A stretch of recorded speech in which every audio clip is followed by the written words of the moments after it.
아멘. 기도하겠습니다. 하나님 아버지, 이 아침에 또 우리가 하나님 앞에 모여 하나님의 말씀을 공부하고 또 하나님의 뜻을 분별케 하시니 감사합니다. 하나님, 그리스도인으로서 우리가 어찌 살아야 될지, 이 또 사회에 대해서 이 어지러운 세상 가운데 무엇을 하며 살아야 될지 우리로 잘 깨닫게 하여 주옵시고, 우리 삶의 든든한 양식 될 수 있도록 주님 도와주옵소서. 주님께 의탁하옵고 예수님의 이름으로 감사하며 기도드리옵나이다. 아멘. 지난주에 우리가 그 하나님 나라에 대해서 이야기를 했습니다. 하나님 나라 이야기할 때 하나님 나라는 하나님의 통치다. 그러니까 하나님께서 이 세상을 다스리는 통치 원리, 방식이다. 그러니까 나라라 그러니까 어떤 공간을 우리는 생각합니다. 대체적으로 이렇게 생각하는 거죠. 하나님의 나라 이코로 하나님의 교회. 그래서 교회가 곧 하나님의 나라다. 물론 틀린 말은 아닙니다. 그러나 충분하지가 않습니다. 왜냐하면 하나님 나라는 하나님의 교회보다 훨씬 더 큽니다. 하나님의 교회는 하나님의 나라의 일부분이에요. 하나님은 교회만 다스리는 게 아니라 세상을 다스립니다. 우주 만물을 다스립니다. 그러니까 하나님이 다스리시고 하나님의 그 통치하시는 원리인 법을, 그 법에 순종하고 따르는 모든 곳이 다 하나님의 나라입니다. 그래서 우리가 이 하나님의 나라를 공간의 개념으로 보느냐 아니면 통치의 개념으로 보느냐에 따라서 우리 신앙생활의 자세가 달라집니다. 교회에서 충성하고 교회에서 활동하고 교회를 통해서 무언가를 하는 것만이 하나님 나라로 인식하면 우리는 그 바운더리 안에서 벗어나지 못하는 겁니다. 우리 삶의 자리인 가정, 직장, 또 이 세상에 대한 어떤 태도, 이것이 다 하나님의 나라를 위한 일일 수 있다는 겁니다. 그런 부분에 있어서 하나님의 나라는 하나님의 교회보다 더 크다. 그래서 하나님의 나라라고 하는 것은 어떤 공간이 아니라 통치 원리이다. 그 통치 원리가 뭐였는가? 지난주에 우리가 크게 네 가지를 봤습니다. 사랑과 평화, 그리고 공평과 정의. 아마 저하고 신앙생활 하시는 동안 수도 없이 듣게 되는 용어이고, 제가 기도할 때마다 또 무엇을 말할 때마다 항상 이야기합니다. 사랑과 평화, 공평과 정의. 사랑은 구약성경에 이 네 가지 단어는 가장 많이 사용된 단어들입니다. 구약성경에서. 물론 신약에도 이것과 유사한 용어들이 수도 없이 사용됩니다. 사랑은 헤세드라고 할 수 있습니다. 구약에서는 이걸 헤세드, 은혜, 자비, 사랑. 구약에는 사실요, 사랑 이걸 뜻하는 그 직접적 단어가 없어요. 신약은 뭐 아가페, 뭐 필레오, 뭐 에로스 이런 식으로 사랑에 대한 다양한 표현들이 있는데, 구약은 그 사랑, 우리말로 번역한 사랑을 헤세드라고 할 수 있습니다. 헤세드, 자비, 은혜 이런 얘기입니다. 수도 없이 나옵니다. 또 평화, 이건 샬롬입니다. 샬롬. 샬롬에 대해서는 뭐 수도 없이 또 나오죠. 하나님의 평화. 심지어는 솔로몬, 또 아가서에 나오는 술람미, 이게 다 샬롬에서부터 나온 단어들입니다. 자, 그 다음에 공평. 공평은 미슈파트. 미슈파트 이렇게 얘기합니다. 미슈파트 특히 출애굽기라든가 레위기라든가 또 혹은 선지서에 뭐 수도 없이 등장합니다. 뭐 할 때 등장하냐면 재판할 때 등장합니다. 재판을 공의롭게 해라, 공정하게 해라, 정직하게 해라. 다 미슈파트입니다. 재판을 굽게 하지 마라. 네, 이런 것들입니다. 미슈파트. 공평하신 하나님. 네, 다 미슈파트입니다. 그리고 정의, 그 째다크입니다. 째다크. 째다크. 째다크는 그 자체가 원래 영어의 저스티스가 이 째다크로부터 나온 단어입니다. 정의로움. 정의에 대해서는 또 가난하고 고아되고, 그러니까 고아와 나부와 나그네와 과부를 돌봐라 할 때 수도 없는 단어들이 다 정의입니다. 공의, 이거는 다 공평과 정의를 줄임말이 공의입니다. 이 네 가지 단어가 구약 성경의 중심을 이루고 있습니다. 중심을. 이게 하나님의 통치 방식이고, 하나님이 구약 성경을 통해 혹은 신약 성경을 통해 우리에게 알려주고 싶으신 하나님의 속성 혹은 하나님의 백성들이 행하기를 바라는 내용이라는 겁니다. 사랑과 평화를 하나님이 우리에게 주셨고, 마찬가지로 우리도 사랑과 평화를 행하고, 하나님이 우리를 공평과 정의로 대하셨고, 그 마찬가지로 우리도 공평과 정의로 세상 가운데 살아라. 이게 하나님이 우리를 부르신 목적이고 우리가 하나님의 백성된 것의 어떤 모습입니다. 그래서 사랑과 평화와 공평과 정의가 작동하고 있는 곳은 하나님의 나라입니다. 그렇게 살려고 하는 사람은 하나님의 백성이 되는 것입니다. 우리 개인도 마찬가지입니다. 우리가 예수를 믿는다고 하고 교회를 다닌다고 하는데 사랑과 평화에 관심이 없고 공평과 정의에 관심이 없다면 사실은 하나님의 통치 가운데 통치가 무엇인지, 하나님을 믿는 게 무엇인지 관심이 없는 것입니다. 교회도 마찬가지입니다. 교회 안에 세속적인 이 반대되는 것들이 성공과 번영입니다. 풍요와 번영 이런 것들 이런 가치로 뭔가를 진행되는 것들이 세속적인 것들이 교회 안에 들어와 있다면 그 교회도 하나님 나라가 아닌 것입니다. 가정도 마찬가지입니다. 가정 안에 서로 사랑하고 또 서로 평화하고 서로 공평하게 대하고 정의롭게 상대방을 대하려고 하는 자세가 있지 않고 그런 모습이 없다면 그것은 하나님의 나라가 되지 못합니다. 직장, 사회다 마찬가지입니다. 이게 하나님의 나라의 공간적 개념이 아니라 내용적 개념이라는 겁니다. 그래서 하나님의 나라는 이런 내용이었다라고 지난주에 제가 설명을 드렸습니다. 하나님 나라는 이 땅 가운데 이미 임해 있습니다. 예수 그리스도께서 우리를 사랑과 평화로 대하셨고 예수 그리스도께서 우리를 공평과 정의로 구원하셨습니다. 그래서 이미 하나님의 나라는 이 땅에 임한 것이고 그러나 완성되어 있지는 않습니다. 왜냐하면 이 땅엔 여전히 사탄의 세력이 있고 또 세속적인 가치들이 여전히 있습니다. 그래서 우리는 영원한 하나님 나라를 바라보는 것입니다. 영원한 하나님 나라를 바라보는 이유는 이 땅에 있는 하나님 나라가 완성되어 있지 않기 때문에 그렇습니다. 그래서 우리가 죽어서 가는 소위 천국이라고 하는 곳 그것은 영원한 하나님의 나라입니다. 하나님의 사랑과 평화와 공평과 정의가 완전하게 이루어지는 곳 그것이 하나님 나라입니다.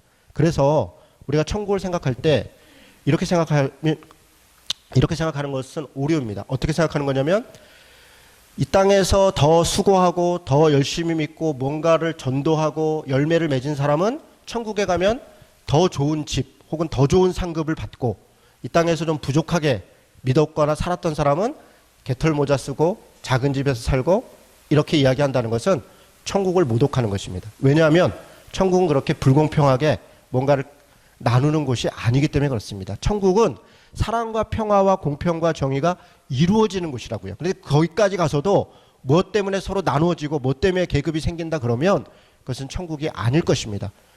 그러면 성경에 나와 있는 모든 상급, 더 열심히 상 받기를 원해라 이런 것들은 다 무엇인가? 구원을 이야기하는 것입니다. 여러분 한번 생각해 보십시오.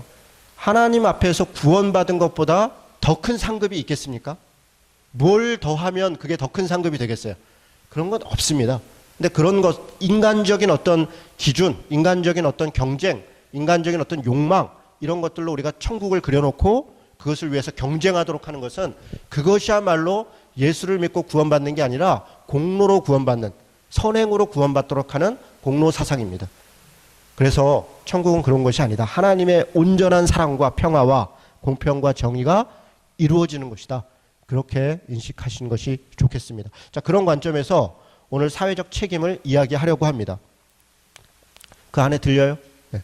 사회적 책임은 하나님의 나라라고 하는 관점에서 우리가 행하는 것입니다. 이것이 윤리이고 도덕이기 때문에 행하는 것이 아니라 우리가 하나님 나라 백성으로서 어떻게 사랑과 평화와 공평과 정의를 이루며 살 것인가 그게 사회적 책임입니다. 다시 얘기해서 예수를 믿으면 구원받습니다. 그 구원받은 백성이 마땅히 살아가는 어떤 삶의 태도 그게 사회적 책임입니다. 그래서 믿음과 행함을 구분하는 것이 아니라 믿음은 곧 행함이다. 행함이 곧 믿음이다. 라고 하는 야고보의 고백, 갈라디아서의 고백, 사도 바울의 고백 이런 것들이 바로 사회적 책임입니다. 그래서 사회적 책임은 하나님의 나라 백성으로서의 당연한 의무이고 책임이다. 그렇게 바라보는 것이 좋겠습니다. 여러분 그 성경 말씀 몇 구절 읽도록 하겠습니다. 그 강의 안에 있습니다. 강의 안 앞에 있는 성경 구절 먼저 창세기 말씀 같이 읽습니다. 자, 시작. 내가 그로 그 자식과 건속에게 명하여 여호와의 도를 지켜 의와 공도를 행하게 하려고 그를 택하였나니 이는 나 여호와가 아브라함에게 대하여 말한 일을 이루려 함이니라. 여러분 이게 아브라함에 대해서 이야기를 하는데 아브라함이 믿음의 조상이 되었다. 갈 바를 알지 못하고 갔다. 이삭을 바쳤다. 이런 이야기들 또 하나님 앞에서 뭇별과 같이 또 모래와 같이 그런 많은 백성들을 얻을 것을 약속받았다. 다 잘 알고 있습니다. 그런데 뜻밖의 이 구절을 잘 모르는 분들이 많습니다. 뭐냐면 하나님께서 아브라함을 택해서 이스라엘이라는 어떤 나라를 세우신 목적은 의와 공도를 행하게 하고 그래서 그렇게 세워진 나라가 그런 나라가 되도록 왜냐하면 당시에 이집트, 가나안 다 의와 공도 이 의와 공도 눈치챘겠지만 공평과 정의입니다. 이게 미시파트와 제다크입니다. 하나님께서 공평과 정의를 이루는 나라를 만드셨고 그것을 후대에게 전해주기 위해서 세운 것이 아브라함을 택해서 세운 나라입니다. 그렇기 때문에 공평과 정의 이런 사회적 책임은 믿음으로부터 출발한다. 그렇게 인식할 수 있겠습니다. 두 번째 요한복음 17장 19절에 나와 있는 말씀인데요. 그 17장인데 18장이라고 혹시 되어 있나요? 그러면 17장으로 고쳐주세요. 17장. 자, 같이 읽습니다. 자, 시작. 아버지께서 나를 세상에 보내신 것 같이 나도 그들을 세상에 보내었고. 자, 아버지께서 예수 그리스도를 보내신 것처럼 예수께서 우리들도 이걸 아웃 오브 더 월드, 세상에서 우리를 구원해 내셨어요. 그리고 그것을 끝낸 게 아니라 세상에서 구원해 내서 우리끼리 이렇게 행복하게 살도록 한 게 아니라 나도 세상 가운데 인투 더 월드 했다. 예수께서 우리를 세상 가운데로 보내셨어요. 그래서 우리 그리스도인들 또 교회는 세상 가운데 있는 겁니다. 저는 최근에 많은 교회들 중에 어떤 이 소위 전원교회라는 유행이 생기고 있어요. 그러니까 세상으로부터 떨어져서 주말에 가서 거기서 예배드리고 이렇게 재밌게 지내다가 그러고 이제 오는 거예요. 저는 그것을 좀 생각해 볼 필요가 있다. 우리 교회는 산속에 있는 게 아닙니다. 절이 산속에 있는 거예요. 왜 절은 산속에 있는가? 불교적 가치에서 보면 세상은 고해요. 그걸 떠나는 게 해탈이에요. 그게 구원이에요. 계속 반복되는 윤회론적인 그런 고난과 고통으로부터 벗어나서 없어지는 게 그게 구원입니다. 그들에게 있어서는 산속으로 들어가고 어디로 들어가고 면벽수도하고 그것이 구원의 모습일 수 있으나 우리는 아닙니다. 우리는 이 땅이 때로 고난도 있고 때로 어려움도 있고 때로 이런저런 힘듦도 있지만 세상 가운데서 그리스도인으로 살아가는 것, 하나님의 아들로 살아가도록 보냄을 받은 것, 그게 우리들입니다. 그래서 그리스도인도 세상 가운데 있는 것이고 교회도 세상 가운데 있는 것입니다. 빌립보서 2장 10절 11절 같이 읽습니다. 시작. 하늘에 있는 자들과 땅에 있는 자들과 땅 아래에 있는 자들로 모든 무릎을 예수의 이름으로 꿇게 하시고 모든 이름으로 예수 그리스도를 주라 시인하여 하나님 아버지께 영광을 돌리게 하셨느니라. 이게 하나님의 백성을 부른, 또 하나님께서 이 땅을 창조하시고 우리를 구원하신 목적입니다. 하늘에 있는 자나 땅에 있는 자나 땅 아래에 있는 모든 것들, 이 세상 만물이 다 그리스도께 복종케 하기 위해서 우리가 부름을 받았고 우리가 보냄을 받은 것입니다. 나 한 명 구원받으라고 하는 것이 아니라 우리가 이 하나님의 역사의 동역자로 그 비전에 부르심을 받은 존재가 바로 우리들이라는 것입니다. 그것이 그리스도인의 사회적 책임입니다. 그것이 그리스도인의 사회적 책임. 자, 누가복음 12장 같이 읽습니다. 시작. 외식하는 자여, 너희가 천지의 기상은 분별할 줄 알면서 어찌 이새는 분간하지 못하느냐? 또 어찌하여 옳은 것을 스스로 판단하지 않느냐? 여러분, 천지 기상 분별하는 것처럼 시대를 분별하고 옳은 것을 판단하여서 옳은 일을 행하라, 그렇게 명령하는데 이게 특별히 선택된 어떤 제자들이나 무슨 사도들에게만 이야기한 게 아닙니다. 무리를 보시고 이야기합니다. 그냥 평범한 사람들에게 이야기를 하는 겁니다. 그들이 한탄합니다. 세상이 왜 이래요? 아니 어떻게 믿는 사람이 이럴 수가 있어요? 어떻게 정치가 이래요? 그런데 세상은 분별하면서 왜 분별하지 않느냐? 왜 옳은 걸 판단하지 않고 행하지 않느냐? 무리들에게 얘기를 하는 것입니다. 그것이 예수 그리스도의 말씀입니다. 로마서 12장 21절 같이 읽습니다.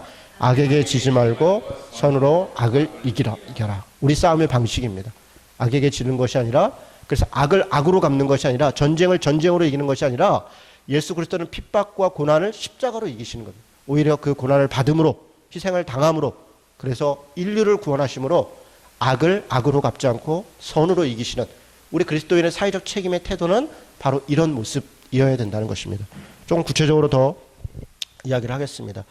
여러분, 우리 그리스도인들이, 저는 최근에 주변화됐다, 이게 무슨 얘기냐면 그러니까 액세서리 된 것 같아요. 우리 신앙생활을 하는 것이, 그러니까 교회를 왔다 갔다 하는데 주변화되고 액세서리 됐다는 건 무슨 얘기냐면 이 신앙이 우리 삶의 중심에서 작동하는 게 아니라 이건 그냥 겉에 있는 거예요.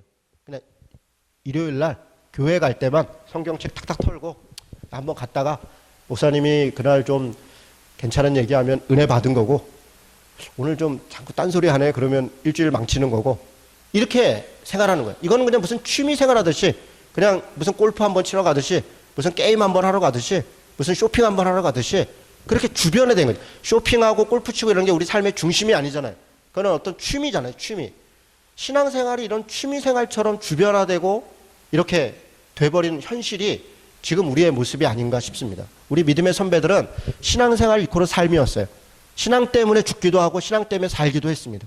그래서 예수 믿는 것 때문에 그것이 자기 삶의 중심이기 때문에 때로 어떤 것들을 행하기도 하고 어떤 것을 포기하기도 하고 그렇게 했었다고요. 그런데 지금은 신앙이 삶에 작동하는 것이 아니라 삶이 오히려 신앙을 주변화해버리고 뭐랄까요, 그냥 취미 생활처럼 만들어버린 그런 상황이 돼버린 것 같습니다. 여러분, 주위의 온도에 따라서 온도계는 올라갔다가 내려갔다 합니다. 주위가 변하면 온도가 막 올라가요. 주위가 달라지면 온도가 떨어져요. 내 주위에 예수 믿는 사람들이 많고 잘한다 하고 힘내라 하면 나도 막 신앙이 좋은 것 같은 거야. 그래, 내가 이렇게 좋은 믿음이 좋았지. 내 주위에 막 척박해. 예수 믿는 사람도 없고 늘 뭐 이런저런 세상적인 그 고민하고 그거 갖고 경쟁하는 사람들, 도대체 하나님은 어디 계십니까? 이런 내 믿음도 떨어지는 거예요. 이렇게 주위 환경에 따라 움직이는 게 온도계죠. 그런데 온도 조절계라는 게 있어요. 주위 상황과 상관없이 온도를 바꿔가는 거예요. 여러분, 그리스도인은 원래 온도 조절계로 사는 것입니다. 온도계로 주위 환경 때문에 올라갔다 내려갔다 하는 게 아니라 그리스도인이 있고 교회가 있으면 주변이 달라지는 것이에요. 그 주변을 변화시켜 나가는 것이에요. 그게 누룩 같다는 것이에요. 그게 겨자씨 같다는 것이에요. 그게 하나님 나라의 비밀이지 않습니까? 그런데 우리가 우리 신앙 자체를 우리 삶의 원동력으로 삼지 않기 때문에 주위에 따라서 그냥 오르락 내리락 그게 당연한 늘 볼멘 소리, 늘 볼멘 소리. 여러분, 우리를 그렇게 부르시지 않았습니다.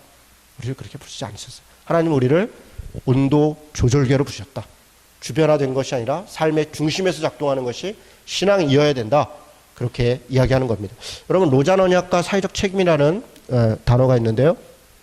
저를 한번 보시죠. 우리 보수적인 기독교에서 사회적 책임을 얘기하면 그게 무슨 성경적인 것이냐? 성경에 무슨 하나님이 정치 사회적 책임을 이야기했냐? 이야기합니다. 그런 논의 때문에 오로지 그리스도인들은 복음만 전해야 된다? 그러면서 우리 한국 역사는 어떻게 됐냐면 그렇게 정교 분리를 얘기하고 오히려 순종을 얘기했던 분들이 실제로는 독재 정권에 오히려 지지하고 뒤에서 야합하고 심지어는 침묵하고 그들을 축복하고 그런 일들이 벌어졌습니다. 말과 실제 행함은 완전히 다른 것이에요. 왜 그런 일들이 벌어졌나? 그리고 그것이 실제로 성경적으로 옳은가? 그렇지 않습니다. 1972년 4년도에 스위스 로잔에서 로잔 세계 선교대회라는 게 처음 만들어졌습니다. 한 3천여 명 가까이 되는 그런 목회자 신학자들이 모였고 150여 개 국가에서 다 보수적인 신앙인들입니다. 우리나라에서도 한 100여 명이 갔습니다. 74년도에요. 74년도면 우리나라에서는 이 기독교에서는 엑스폴로 74가 있었고요. 사회적으로는 민청학년 사건이라고 74년에 그 긴급조치가 발동됐어요. 72년도 뭐 유신 정권 들어가면서 완전히 엄혹한 시대, 10명만 모여도 잡아가던 시대에 우리 기독교는 특혜를 받아서 엑스폴로 74라고 하는 엄청난 대회를 100만 명 이상 모이는 대회를 했다고요. 사실 그건 엄청난 정치적 특혜였어요. 특혜라기보다는 정치적 거래였죠. 그런 일들을 행할 때 이 로잔 대회에 우리나라에서도 100여 명의 목회자 신학생이 갔어요. 그 신학자들이. 그리고 그 로잔 언약에서는 로잔 언약의 초안은 존 스터트가 했습니다. 존 스터트라고 하는 가장 보수적인 그런 영국 성공의 신부이죠. 그리고 우리가 보고 있는 굉장히 많은 책들의 저자이기도 합니다. 마틴 로이드 존스, 존 스터트 이런 분들은 정말 보수적인 신앙인들로 대단히 훌륭한 분들입니다. 이분이 초안을 만들었어요. 그리고 발표를 누가 했냐면 빌리 그레임이 했습니다. 그런 분들이 할 정도로 그 대회는 보수적인 대회였어요. 15개 항목을 정했습니다. 그리고 거기에 선교는 뭐냐, 전도는 뭐냐, 구원은 뭐냐, 믿음은 뭐냐, 뭐 이런 것들을 정리한 그런 신앙 고백 문서입니다. 그 중에 제5장 그리스도인의 사회적 책임이라고 하는 단락이 있습니다. 여러분, 이건 제가 그대로 다 읽어보도록 하겠습니다. 우리는 하나님이 모든 사람의 창조자인 동시에 심판자임을 믿는다. 그러므로 우리는 인간 사회 어디서나 정의와 화해를 구현하시고 인간을 모든 종류의 압박에서 해방시키려는 하나님의 권념에 참여하여야 한다.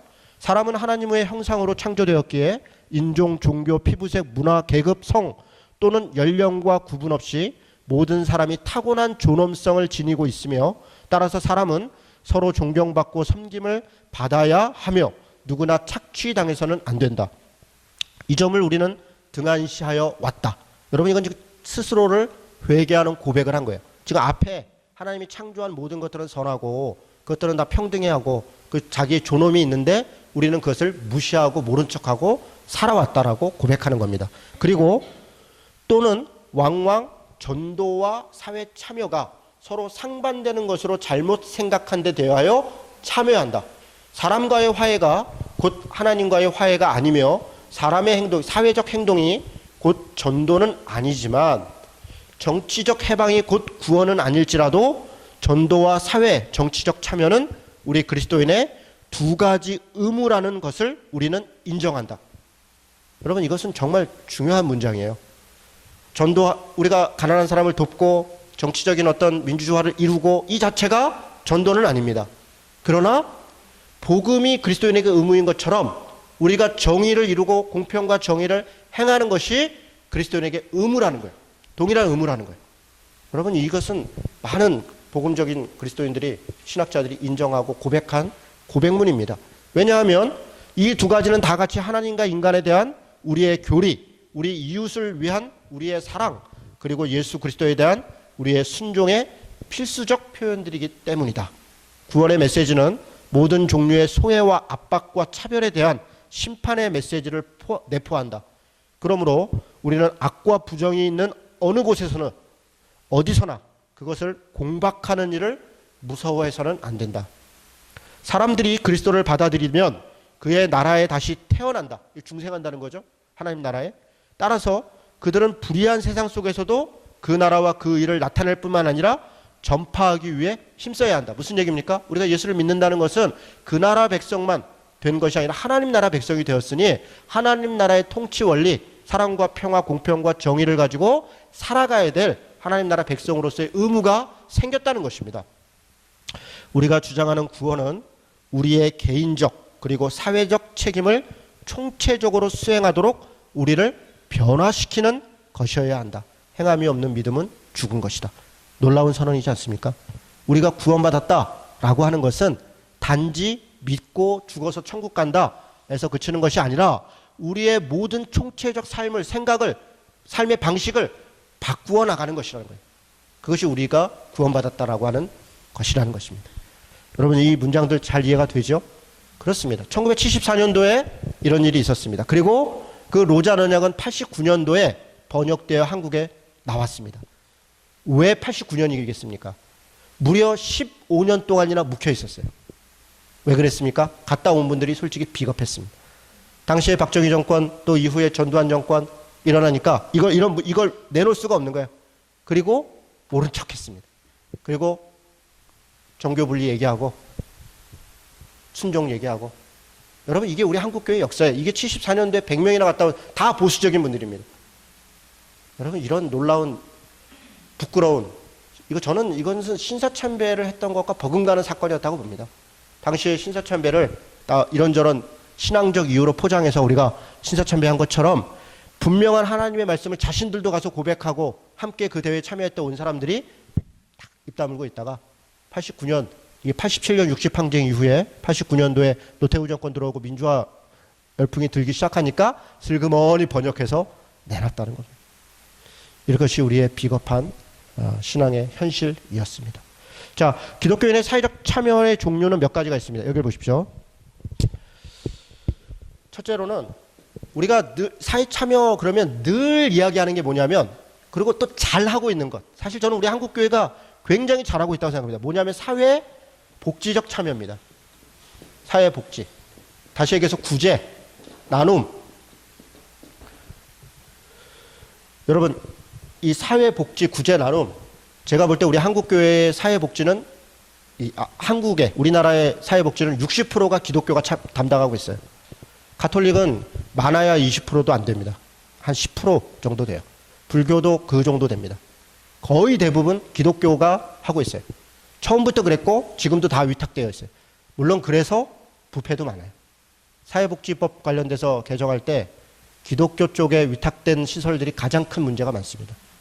물론 사립학교도 마찬가지예요. 사립학교도 기독교가 한 70% 정도, 중고등학교의 이 사립학교의 70% 정도가 소위 미션스쿨이에요. 그래서 사립학교법 개정할 때 가장 저항 세력이 기독교인 거예요. 자기네 기득권을 놓지 않으려고. 그래서 문제도 많죠. 그럼에도 불구하고 우리는 교회에서 늘 구제를 강조합니다. 늘 나눔을 강조해요. 그것이 일종의 복음을 전하기 위한 수단이기도 하고 우리가 하나님 앞에 옳은 일을 행하는 것에 대한 면죄부일 수도 있어요. 내가 나눠, 교회도 나눠. 그래서 우리가 좋은 일에, 우리가 얼마나 좋은 일을 많이 하는지 너네가 알아? 이런 것도 돕고 이런 것도 돕고. 여러분, 잘하죠.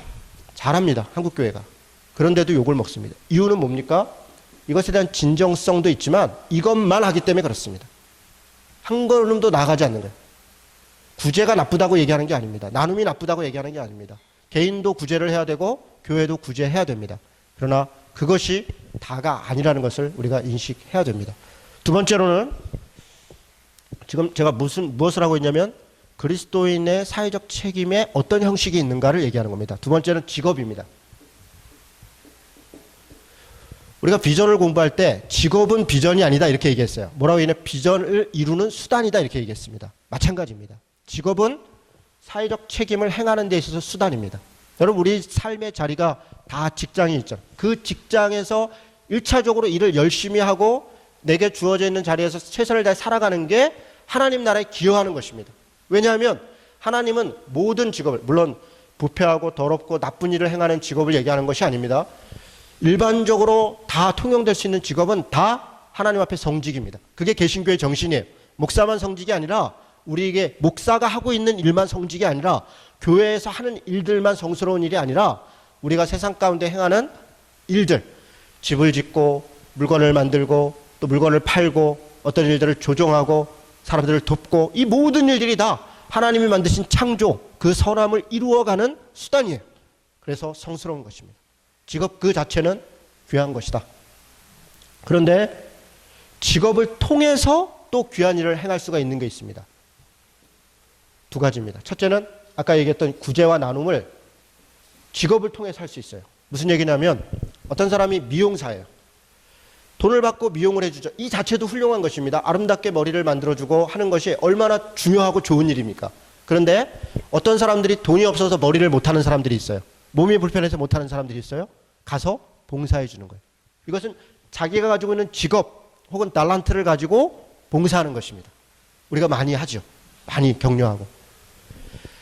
어떤 사람이 선생님인데 아이들을 가르치는데 혹은 학교에 돈이 없어서 못 오거나 상황이 안 돼서 못 오는 아이들을 도와주는, 예전에 우리 그런 야학 같은 것도 많이 하고 그랬었어요.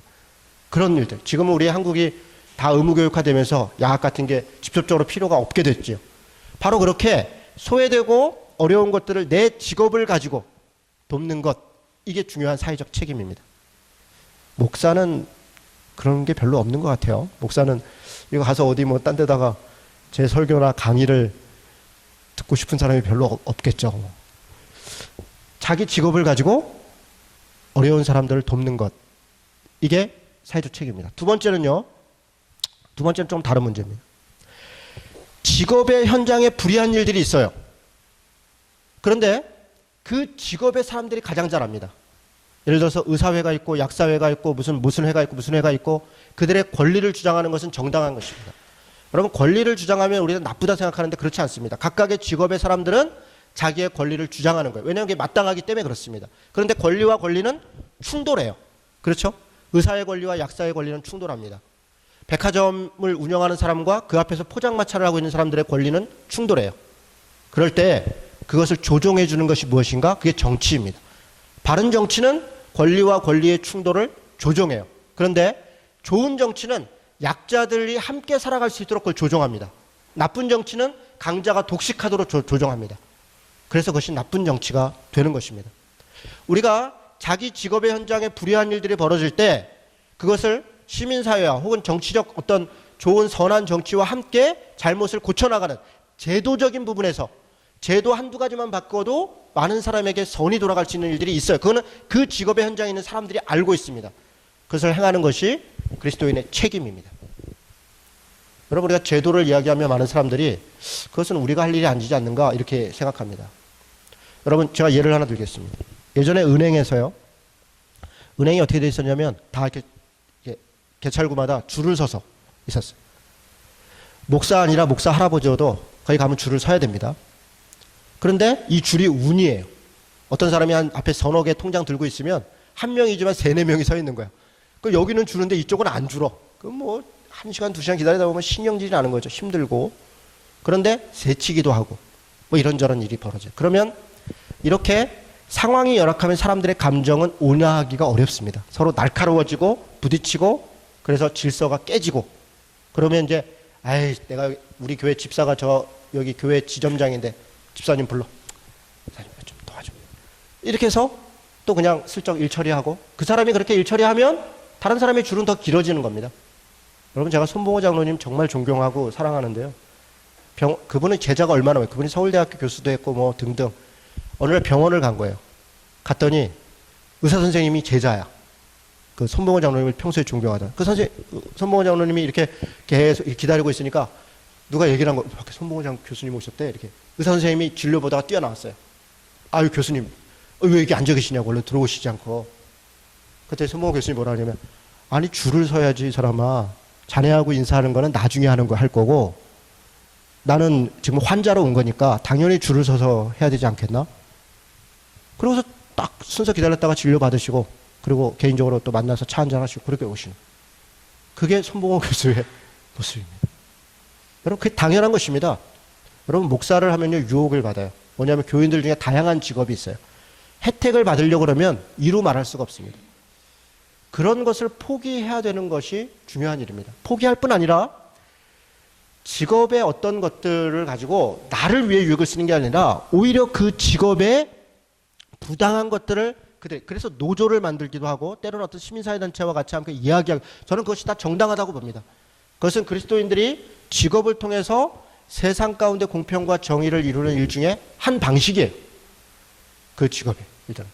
그래서 직업은 직업 자체로서 책임이다. 두 번째로 그걸 통해서 혜택 못 받는 사람들을 돕는 것을 통해서 우리는 도울 수 있다. 세 번째, 그 직업군에 생긴 불의, 부당함 이런 것들을 바로 잡는 일에 참여하는 것.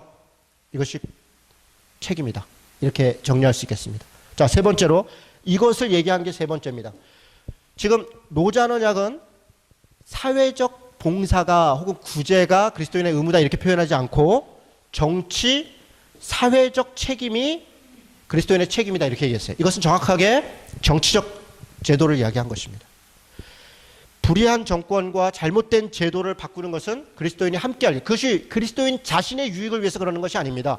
하나님께서 만드신 창조한 세상, 하나님의 공평과 정의가 이루어져야 될 그 세상, 그 하나님의 형상으로 만든 사람, 그들이 하나님 앞에 존엄하게 살아갈 수 있도록 돕기 위해서 그런 것입니다. 그것이 하나님의 창조의 원래적 뜻에 부합하기 때문에 그렇습니다. 그 일을 하는 것이 그리스도인들의 책임이다 얘기합니다. 제도를 바꾸고 때로는 어떤 것들을 요구하고 때로는 어떤 것들을 행하고 하는 것들이 그리스도인의 책임이다. 자, 이 세 가지입니다. 사회복지적 책임, 직업으로서의 책임, 정치사회적인 책임. 이것이 그리스도인의 책임에 부합된다. 그런데 우리는 두 가지만 강조하는 거죠. 사회복지적 나눔을 강조하고 직업도 세 번째 거는 빼고 직장 잘 다니고 좋은 직장 다니고 구제 잘하고 살아라. 이 정도로 끝나는 것이죠. 그래서 우리 기독교는 항상 부족한 거죠. 하나님의 말씀을 어기는 것이고 그것이 우리가 이렇게 많은 일들을 행함에도 불구하고 여전히 부족함을 나타내는 이유입니다. 자, 몇 가지 성경 해석에 대해서 이야기를 하겠습니다.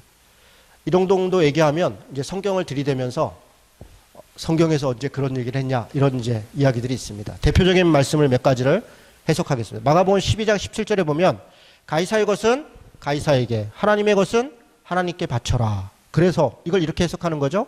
가이사는 당시의 황제니까 황제의 영역과 하나님의 영역이 구분되어 있는 거 아닙니까? 그 부당하다고 할지라도 그 사람들에 대해서 순종하라고 했던 거 아닙니까? 여러분들 이 말씀은 그런 의미가 아닙니다. 세금에 대해서 논쟁을 하는데 그리고 라고 하는 단어는 엄격하게 하면 그러나입니다. 그러나와 그리고가 굉장히 차이가 있는데 가이사의 것은 가이사에게 드리고 그러나 하나님 것은 하나님께 드리라는 이야기는 면전에서 얘기를 합니다. 그들에게. 그들이 하나님의 것을 떼어먹고 있어요. 가이사에게 바쳐야 된다는 이유로 하나님께 드려야 될, 하나님께 마땅히 행해야 될 것들을 행하지 않는 그런 범죄를, 그런 불신앙을 행하고 있는 것에 대해서 정면으로 얘기하는 겁니다. 가이사의 것, 오케이, 가이사에게 드려라. 당연한 것이죠. 그러나 하나님의 것, 하나님께 드려라. 너희들이 마땅히 하나님께 행해야 되는 것, 그것이 무엇입니까? 공평과 정의를 행하는 것. 가난한 사람들을 빼앗지 않는 것이고 가난한 사람들을 돌보는 것. 그런 것들은 하나님의 것인데 그것을 행하지 않으면서 가이사의 것에만 줬다고 해서 하나님 앞에서 우리가 행해야 될 의무를 행하지 않는 것을 사실은 역설적으로 지적하고 있는 것이 이 본문입니다. 오히려 하나님에 대해서 더 헌신을 요구하고 바른 헌신을 요구하는 것이 이 본문의 내용입니다. 여러분 이해가 되십니까? 지금 무슨 내용인지? 그렇습니다. 이것은 세상과 성속을 구분하는 말씀이 아니라 오히려 이 성스러운 것들을 올바로 행하라 라고 요구하는 말씀입니다. 자, 로마서 12장 2절에 보면 너희는 이 세대를 본받지 말고 오직 마음을 새롭게 함으로 변화를 받아 하나님의 선하시고 기뻐하시고 온전한 뜻이 무엇인지 분별하도록 하라. 이런 말씀이 있습니다. 저 말이 너무 빠르죠? 잘 들리세요? 네. 제가 약간 이렇게 업되면 말이 빨라지는 버릇이 있습니다. 말이 그냥 확 빨라져요. 여러분 로마서 12장 1절은 영적 예배에 대해서 얘기합니다. 그렇죠? 너희가 영적 예배를 드려라. 근데 그 영적이라는 말은 로기코스라는 단어입니다. 로마서 12장 1절에. 로기코스는 이 로고스에서 나온 말이에요. 그래서 소위 영적, 우리가 얘기하는 스피리추얼, 정말 교회 안에서만 행하는 어떤 종교적 예배를 얘기하는 게 아니라 합리적인 예배, 이성적인 예배, 올바른 예배를 드려라. 그게 뭐라는 거냐면 2절 지금 얘기하는 겁니다. 그 합리적이고 삶의 자리에서 이성적인 예배를 드리는 게 이 세대를 본받지 말고 변화를 받아서, 그러니까 컨펌한 이 세대를 그대로 받아들이지 말고 트랜스폼해서, 변화해서, 바꾸어서 하나님의 선하시고 기뻐하시고 온전하신 뜻이 무엇인지 분별해서 어떻게 하라는 거예요? 하나님의 뜻을 행하라는 거예요. 그게 영적 예배입니다. 그게 영적 예배예요. 로마서 12장 1, 2절은 그 얘기를 하는 거예요. 그리고 로마서 12장은 부터는 다 윤리를 얘기해요. 제가 윤리라고 표현했지만 세상적 윤리를 얘기하는 게 아닙니다. 그리스도인이 믿는 자가 어떻게 행해야 되고 어떻게 살아야 되는가를 이야기하는 게 12장 이하의 로마서의 모든 내용입니다. 사실 서신서는 다 그렇게 되어 있습니다. 앞부분은 교리, 하나님을 믿는 게 뭐냐, 은혜가 뭐냐, 구원이 뭐냐 이런 설명을 합니다. 반 넘어가면 다 그러므로 그래서 다 윤리를 얘기합니다. 그래서 교리와 윤리로 되어 있는 게 다 서신서의 내용이고 십계명의 내용이고 사도신경의 내용이고 주기도문의 내용입니다. 다 그렇습니다. 교리와 윤리를 함께 얘기합니다. 됐죠? 자, 로마서 13장 1절에서 7절이 가장 큰 문제입니다. 한번 펴봅시다. 로마서 13장 1절에서 7절.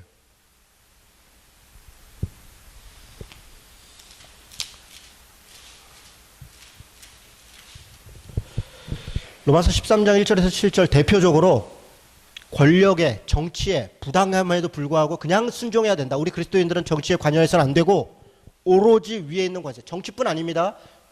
직장에서도 위에 상사가 나쁜 짓을 하든 나쁜 짓을 시키든 나는 그냥 그저 순종만 해야 된다라고 할 때 이 말씀을 가지고 주로 이야기를 했습니다. 이 말씀을 어떤 뜻인가 다시 보겠습니다. 13장 1절에 이렇게 되어 있습니다. 각 사람은 위에 있는 권세들에게 복종하라. 권세는 하나님으로부터 나지 않음이 없나니 모든 권세는 하나님께서 정하신 바라. 예, 저를 보세요. 맞는 말입니다. 모든 권세, 모든 권리 다 하나님으로부터 온 것이죠. 하나님이 창조하신 거니까 다 하나님으로부터 왔습니다. 그래서 우리는 위에 있는 권세, 하나님이 주신 권리고 권세니까 당연히 순종해야 됩니다. 그런데 이 말에는 두 가지 함의가 포함되어 있습니다. 첫째는 모든 사람은 모든 권리가 있다는 거예요. 여기 지금 뭐라고 하냐면 모든 권세, 우리도 권리가 있다는 거예요. 이 말은 당시 로마 시대에는 말이 안 되는 얘기입니다. 노예들은 권리가 없어요. 하층민은 권리가 없어요. 왕 밑에 있는 사람은 부하는 권리가 없어요. 그냥 무조건 따라야 되는 것이지 무슨 권리가 있어요. 책임만 있는 것이죠. 그런데 이 말씀은 모든 사람에게는 모든 사람의 권리가 있다. 이렇게 일단 선언하는 거예요. 이건 놀라운 선언입니다. 인간 자체가 하나님의 형상으로 되어 있다라는 것을 포함합니다. 두 번째는 어떤 의미가 포함되어 있냐면 왕도, 황제도 하나님으로부터 권세를 받았다는 거예요. 여러분 이건 우리가 들을 때는 그렇지. 당시의 로마 황제는 이거는 우리로 얘기하면 국가 원수 모독죄에 해당하는 표현입니다. 당시의 황제는 어떻게 생각하냐면 자신이 신이라고 생각했어요. 자기가 신이에요. 그리고 자기 아들이 신의 아들이에요. 당시 황제를 숭배하도록 했습니다. 누구로부터 내가 권세를 받아? 그런 거 없어요. 짐의 말이 곧 법이에요. 그런데 사도 바울은 뭐라고 선언하냐면 당신도 왕도 하나님으로부터 권세를 받은 것이다. 이렇게 선언하고 있는 거예요. 여러분 이거 제 의미를 이해가 되십니까? 두 번째로 갑니다. 그러므로 권세를 거스리는 자는 하나님의 명을 거스림이니 거스리는 자들은 심판을 자취한다. 그렇죠. 정당한 권세를 거스리면 심판을 받는 것이 당연합니다. 다스리는 자들은 자 3절을 잘 보세요. 선한 일에 대하여 두려움이 되지 않고 악한 일에 대하여 되나니 내가 권세를 두려워하지 아니하려느냐 선을 행하라. 그리하면 그에게 칭찬을 받으리라. 이것도 당연한 말이죠. 그런데 이 말은 뒤집어 보면 이런 의미가 있습니다. 권세를 받은 자들은 선을 행하는 사람에 대해서는 권세를 행할 일이 없어요. 심판할 일이. 악을 행하는 사람에 대해서는 당연히 권세를 행해야 돼요.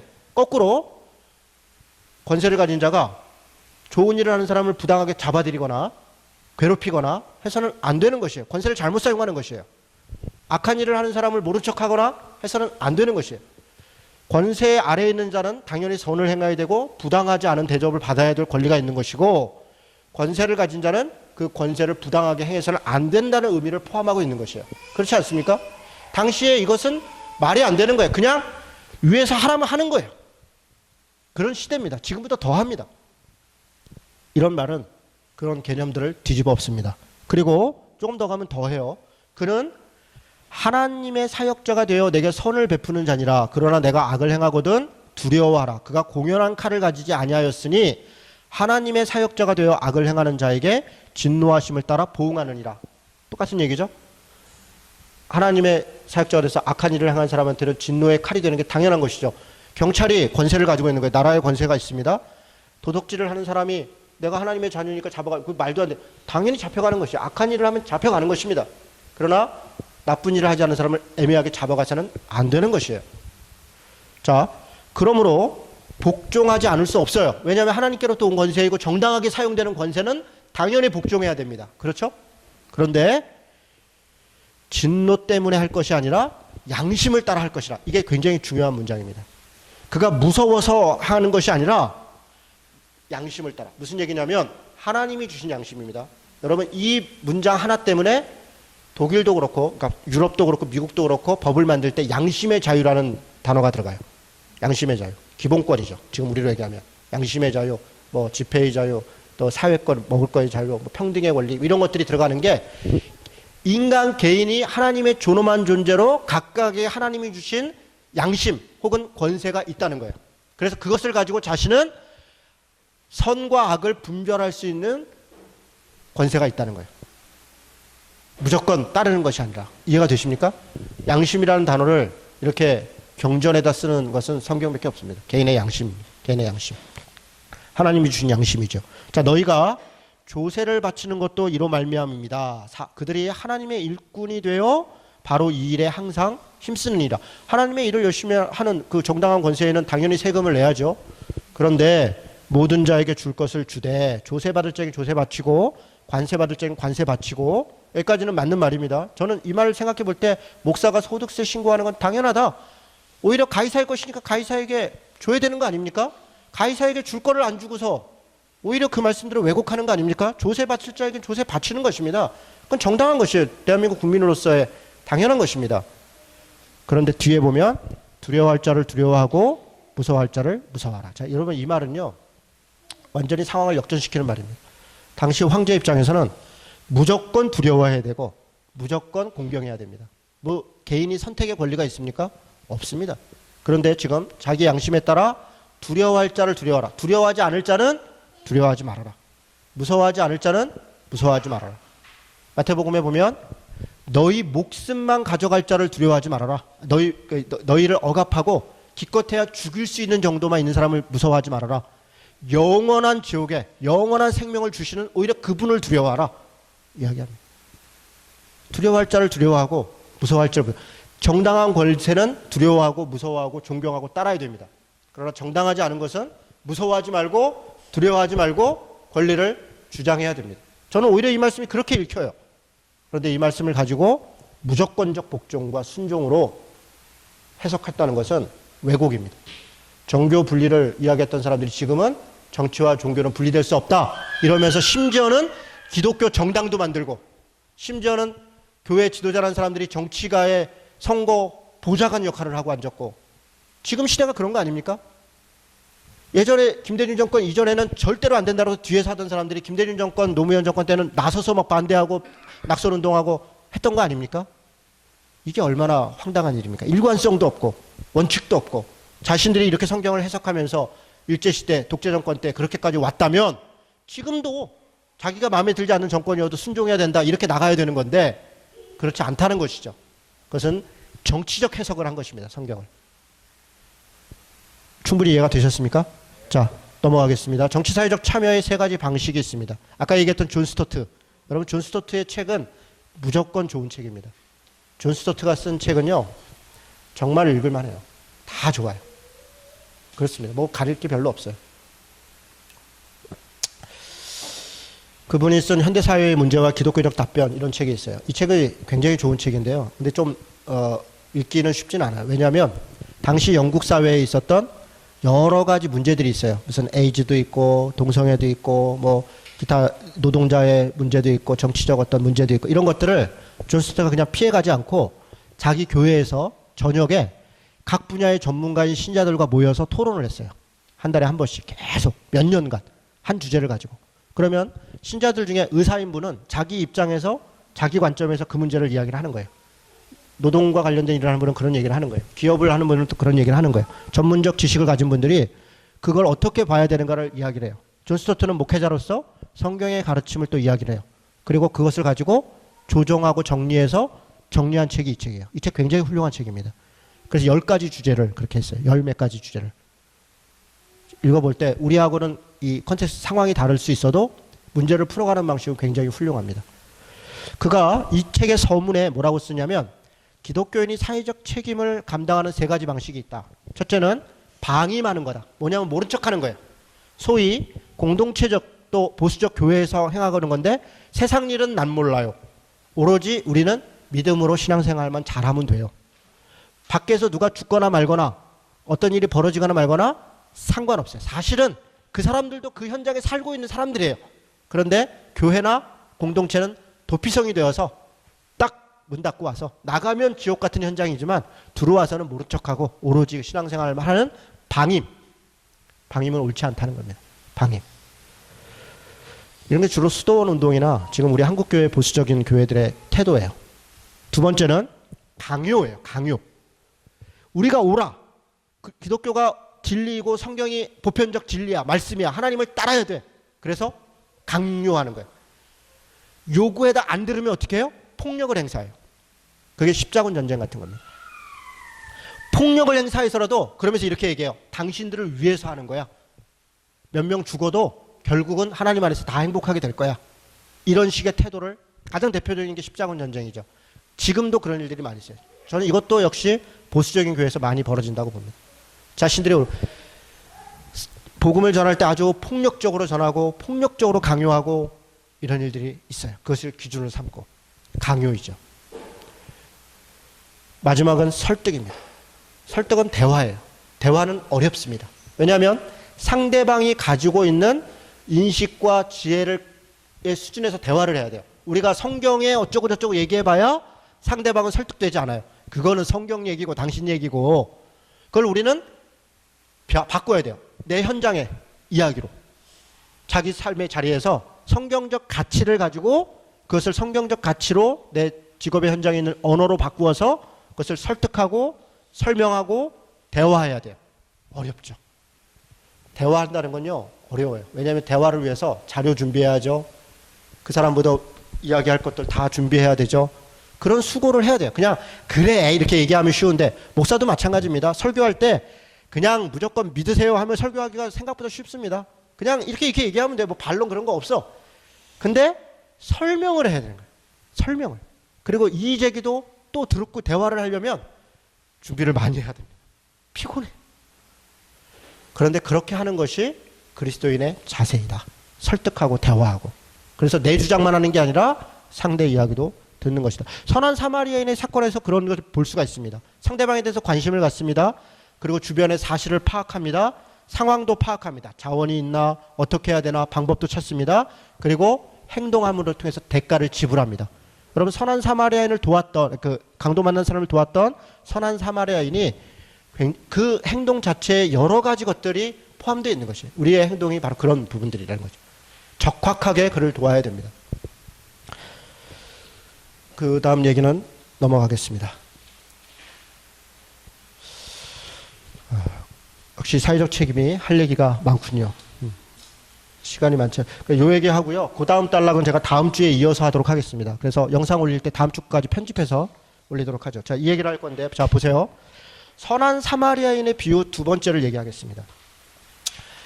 강도 만난 사람이 있어요. 예루살렘에서 여리고로 내려가는 길에 강도 만난 사람이 있었습니다. 선한 사마리아인 첫 번째 이야기는 제사장도 지나가고 레위인도 지나가고 사마리아인이 지나가다가 이를 도왔다는 겁니다. 여러분 여기에 예수님의 어떤 역설이 있습니다. 굳이 사마리아인이라고 이야기를 해요. 왜냐하면 사마리아인은 당시에 유대인들이 볼 때는 이방인입니다. 이름만 들어도 더군다나 랍비가 와서 물어봤는데 랍비에게 사마리아인을 언급한다는 것은 모독하는 것입니다. 그를 욕보일 수 있어요. 사마리아인이라 얘기하는 순간 인상이 아니 유대인 중에는 착한 사람이 없냐고요. 유대인 중에는 있지요. 그런데 사마리아인을 이야기하는 것은 진짜 이웃이 누구냐? 그것은 종교와 인종과 이런 걸 다 떠나서 진짜 선을 행하는 사람, 그가 선한 사람이다라고 이야기하고 싶은 거예요. 거기에 그 역설이 있는 겁니다.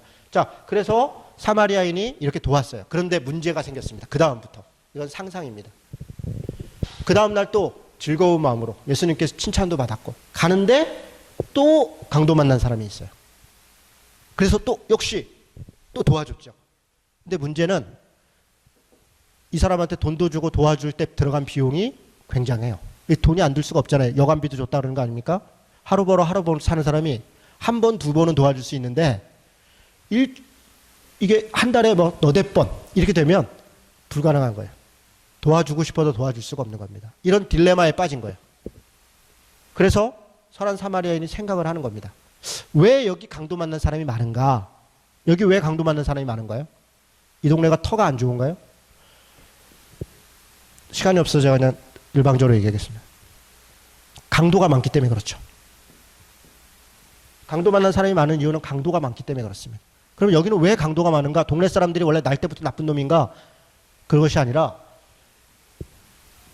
제가요, 여러분, 서울역에서 노숙자를 돕는 일을 했었어요. 그 쪽방촌 일을 한 3, 4년 정도 서포트 했었는데 IMF 때 놀라운 걸 봤습니다. 보통 서울역에 노숙자는 한 300명 정도 있습니다. 그리고 그를 돕는 쉼터들이 주변에 많기 때문에 사실은 노숙자분들, 그분들이 생계에 전혀 지장이 없어요. 오히려 그 노숙자를 돕는 재정이 남아요. 그것 때문에 먹고 사는 사람들도 많아요. 그러니까 그런 불합리함도 있습니다. 그런데 IMF가 터지니까 서울역의 노숙자가 3,000명으로 늘었어요. 10배가. 여러분 그때 그 상상이 안 갈 거예요. 왜 그러냐면 IMF 터진 다음에 직장에서 쫓겨나기 시작하는 거예요. 사람들이. 당장 길거리에 나가는 사람들이 생기기 시작했어요. 또 어떤 사람은 가장인데 집에 가서 얘기하기가 그러니까 그냥 노숙자 그 쉼터나 밥을 얻어먹는 사람이 생겼어요. 경제적 어려움은 노숙자를 만들어냅니다. 노숙자만 만들어내는 게 아니라 강도도 만들어내요. 실제로 그렇습니다. 많은 사람들이 강도 시설할 때 날 때부터 강도라 그런 것이 아닙니다. 물론 그걸 즐기는 진짜 제가 노숙자들도요. 쉼터 일도 계속 도와보면 이 철학자들이 있어요. 아, 인생을 왜 이렇게 힘들게 살아.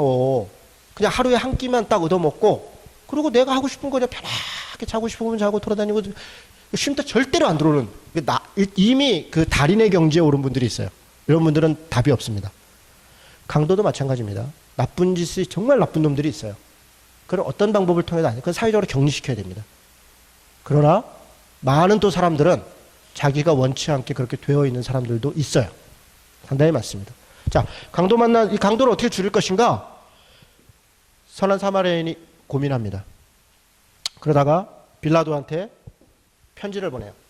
빌라도에게 이만저만 하니까 강도가 없도록 여기 경찰 치하느냐 이런 것들 좀 강화해 주시고 해 주십시오. 빌라도가 콧방귀도 안 낍니다. 왜 그렇습니까? 여기에 원래 경찰이 왔다 갔다 하면서 순찰을 해야 되는데 순찰을 안 해. 왜냐면 돈이 안 되거든요. 여기 순찰하는 거는. 자기가 다른 데 순찰하면서 뒷돈 받고 이런 걸로 상납하고 이러면서 이런데 민생 서민들 돌아다니는 데는 안 하고 돈 되는 데만 다니는 거예요. 이 사람이 이 경찰이 이렇게 가능한 것은 윗사람이 돈을 받거나 권력으로 묵인하거나 그런 거야. 그 경찰이 또 그런 것은 그 위에가 그런 것입니다.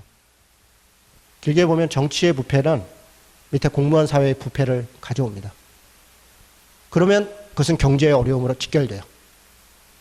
뭐 복잡한 얘기 하지 않겠습니다. 빌라도가 그 정점에 있죠. 이것을 지시할 마음이 없죠. 이 사람이 동네 사람들 서명을 받습니다. 아이고 불쌍하자. 이 사람 내가 무슨 돈 있어. 돈 내라는 거 아니고 서명해. 도와줘야 되나. 그래서 서명을 한 200명 받아가지고 헤롯에게 보냈어요. 로마에게, 헤롯이 아니라 로마에게 보냈습니다. 로마 황제가 착해서가 아니라 빌라도를 그렇잖아도 한번 손볼라 그랬어. 잘 걸렸다. 그래서 야, 특별감사 지시해. 가서 한번 털어봐. 터니 뭐 당연히 빌라도를 날렸어요. 빌라도를 날리고, 빌라도 이후에 총독이 아그리파 왕 2세입니다. 그건 실제인데, 근데 이런 이유로 된 건 아니에요. 자, 아그리파 왕 2세가 와서 딱 이렇게 얘기합니다. 지금부터 삼진 아웃제를 도입합니다. 만약에 부패하다가 3번 걸리면 잘려서 당신이 여기 가서 현장 일 할 줄 아십시오. 처음에는 사람들이, 고위공직자들이 에이 누구나 다 그랬어 처음에 와서는. 그리고 짝다리 짚고 그냥 뭐 이렇게 다 못 들은 척합니다. 그런데 원래 다 그랬거든요. 처음 취임하는 사람들은. 근데 이 사람이 진짜 그렇게 하는 거예요. 1명 2명 날리고 나니까 장난이 아닌 거예요. 위에 공직자들이 돌아갑니다. 경찰, 이 밑에 있던 경찰 하루에 한 번만 갔다 오면 되는데 윗사람 잘 보이려고 2번씩 왔다 갔다 합니다. 이렇게 바뀝니다. 실제로 정치가 바로 서면 이 치안이 유지되기 시작하고, 그러면 경제도 살아납니다. 시간은 걸리지만 강도는 줄어요. 아주 없어지진 않습니다. 강도 많은 사람 한 달에 1~2번 만나던 것 2달에 1번 정도 만나면 도울 수 있습니다. 여러분, 이게 제도예요. 이게 제도입니다. 오늘 그 얘기를 하고 싶은 거예요. 설득이라고 하는 것, 선한 사마리아인이 이를 도운 것, 거기서 그치는 것이 아니라 우리 그리스도인들이 당장 급해서 고통받는 사람도 도와야 되지만 그 강도를 줄이는 일에도 관심을 갖고 마음을 써야 되는 것, 그것이 우리가 해야 될 일 중에 하나다. 저는 그렇게 믿습니다. 우리 다음 주에 정의에 대한 몇 가지 견해, 그리고 기독교인의 정치 사회적 참여에는 그런 한계는 없는가, 특히 기독교인 개인으로서, 또 교회로서, 또 혹은 목사는, 어떤 기독교 단체는 이런 부분에 대한 기준을 조금 더 이야기를 하도록 하겠습니다. 요 얘기하고 다음 주 교회 얘기하고 이제 이 강좌는 마칩니다. 다음 주에 마치도록 하겠습니다. 하나님 아버지, 네, 마쳤습니다. 거룩한 자로 성결한 자로 하나님 앞에 서게 하여 주옵소서. 하나님의 말씀을 늘 대하게 하시고 늘 기도하게 하시고, 하나님 아버지, 우리 삶에 때때로 이런저런 어려움도 있지만 그러나 당황하지 않고 하나님을 바라보며 나아가는 자들 되게 하여 주옵소서. 하나님 아버지, 이 교육이 이제 오늘 마지막 날이 되었습니다. 함께하여 주셨으니 감사합니다. 오늘 교회에 대해서 이야기 나눌 때 우리가 교회됨을 잘 깨달아 알게 하시고 교회됨으로 살아갈 수 있도록 주님 인도하여 주옵소서. 예수님의 이름으로 감사하며 기도드리옵나이다. 아멘. 예, 우리 지난주에 좀 못했던 거 바로 이어서 하겠습니다. 지난주에 이제 사회적 책임에 대해서 이야기를 했습니다. 그러니까 사회적 책임에 대해서, 그 사회적 책임이라는 용어가 우리에게 조금 이렇게 기독교인들의 신앙과 뭔가 다른 세상적인, 세속적인 어떤 느낌을 주죠. 사회적 책임 이렇게 하니까. 그러나 실제 우리가 일반적 언어로 사용하지만 우리가 이야기하는 사회적 책임은 믿음의 행함을 이야기합니다. 그러니까 예수 그리스도를 믿는 자가 성경의 가치를 따라 어떻게 이 땅 가운데 살아갈 것인가, 그것이 우리가 이야기하는 사회적 책임입니다. 바로 그렇기 때문에 예수를 믿는 사람들은 하나님이 이 땅을 다스리는 통치 방식, 혹은 우리 자신을 구원하실 때 사용하셨던 그 하나님 나라의 통치 방식, 사랑과 평화 그리고 공평과 정의로 우리를 대하신 것처럼 우리도 세상 가운데 사랑과 평화로 대하고 공평과 정의로 행하라 라고 우리는 요구받고 있는 것이고, 그것이 우리가 성경이 우리에게 가르쳐주는 사회적 책임의 내용입니다. 자, 로잔 언약을 통해서 그동안 우리 한국 전 세계 교회에서 이 사회적 책임과 관련돼서 논의됐던 여러 가지 것들을 이야기했습니다. 특별히 전도와 정치 사회적 책임이 기독교인에게 있어서 2가지 의무다. 그것이 따로 떨어져 있는 것이 아니라 복음을 전하는 것이 기독교인에게 의무인 것처럼 정치 사회적 책임을 감당하는 것 또한 그리스도인들에게 의무이다. 이런 이야기를 했습니다. 그리고 몇 가지 사회적 책임의 방식에 대해서 이야기를 했어요. 구제하는 것, 또 직업을 통해서, 또 정치 사회적 책임인 제도를 통해서 참여하는 것에 대해서 이야기했습니다. 오늘 이제 4번째 페이지인데요. 정의에 대한 몇 가지 견해가 있어요. 지난주에 또 뭘 했냐면 대표적으로 잘못 해석되고 있는 성경 구절들에 대해서 이야기를 했습니다. 가이사의 것은 가이사에게, 하나님의 것은 하나님에게, 그런 말을 통해서 정치적인 영역에 있어서 우리가 감당해야 될 것을 회피하는 그런 말씀으로 사용하는데 그런 의미가 아니라고 말씀드렸습니다. 하나님의 것을 하나님께 바르게 드리는 것. 그러나 너는 하나님의 것은 하나님께 드려라 라고 하는 것을 요구하고 있다라고 하는 것을 이야기했고, 로마서 13장 같은 경우에 위에 있는 권세에게 굴복하는 것이 무슨 의미인가, 특별히 권세 잡은 자들이 얼마나 바르게 행해야 되는가, 또 양심을 따라 순종하고 순종하지 않는 것을 결정하도록 한 이런 부분들에 대해서 재해석하는 그런 말씀들을 좀 살펴봤습니다. 자, 오늘 정의에 대한 몇 가지 견해가 있는데, 여러분 이런 말이 있어요. 사실 정의의 반대가 뭐냐? 물론 불의이죠. 불의. 근데 불의는, 정의도 뭐가 정의인지 이야기하기 어렵지만 불의도 참 뭐가 불의인지 얘기하기가 어려워요. 왜냐하면 사람마다 너는 그렇게 생각해? 난 그렇게 생각해. 이러면 끝나는 경우가 너무 많아요. 그런데 이렇게 얘기하면 좀 얘기가 좀 달라질 수 있습니다. 정의의 반대는 불의, 이러면 좀 애매할 수 있는데 의리다. 의리 혹은 관계다. 저는 이건 맞는 것 같아요. 우리가 왜 정의를 행하지 못하는가? 관계 때문에 그런 것 같아요. 의리 때문에. 정말 이렇게 의리 지키고 관계 지키다 보면 그렇게 정의로운 사람이 자기와 이해관계가 걸린 문제에 있어서는 대단히 미온적인 태도를 보이는 때가 많아요. 손보고 교수께서 참 그와 관련돼서 중요한 그 가르침을 하나 강의 중에 하시는 말씀을 제가 듣고 참 맞다 이렇게 생각했는데, 이런 겁니다. 어떤 일에 네가 정의롭게 나선다면 이렇게 생각해요. 만약에 그게 나하고 관계없는 일인데도 나선다 그러면 그건 정의로운 일이다. 근데 나한테 손해나기 때문에 나서는 거라면 그건 정의롭지 않을 가능성이 있다. 이런 겁니다. 예를 들어 님비 현상 같은 거죠. 우리 동네 집값을 떨어뜨리는 어떤 시설이 들어오는 거예요. 그러면 뭐 사람들이 난리가 나는 거죠. 그거는 정의를 세워야 된다. 어떻게 이럴 수가 있냐? 그런데 다른 동네에 그런 게 들어오면 똑같은 목소리를 내지 않죠. 나한테 손해나는 일에 나설 때는 그게 정말 정의로운 거냐라고 하는 지점을 생각해 보라는 거예요. 내게 유익이 되지 않더라도 나서는 것, 그게 공공선이라는 거예요. 공공의 이익이라는 것은 나와 이해관계가 없더라도 그것이 옳기 때문에 그 일을 하면 다른 많은 사람들이, 나를 빼고 어떤 다른 사람들이 유익을 받더라도 그것이 전체에게 유익한 일이라면 그것이 옳은 일이다. 그런 이야기를 강의 중에 하시는데 참 옳은 얘기다. 우리는 나한테 걸린 문제는 뭐 난리가 나는 거죠.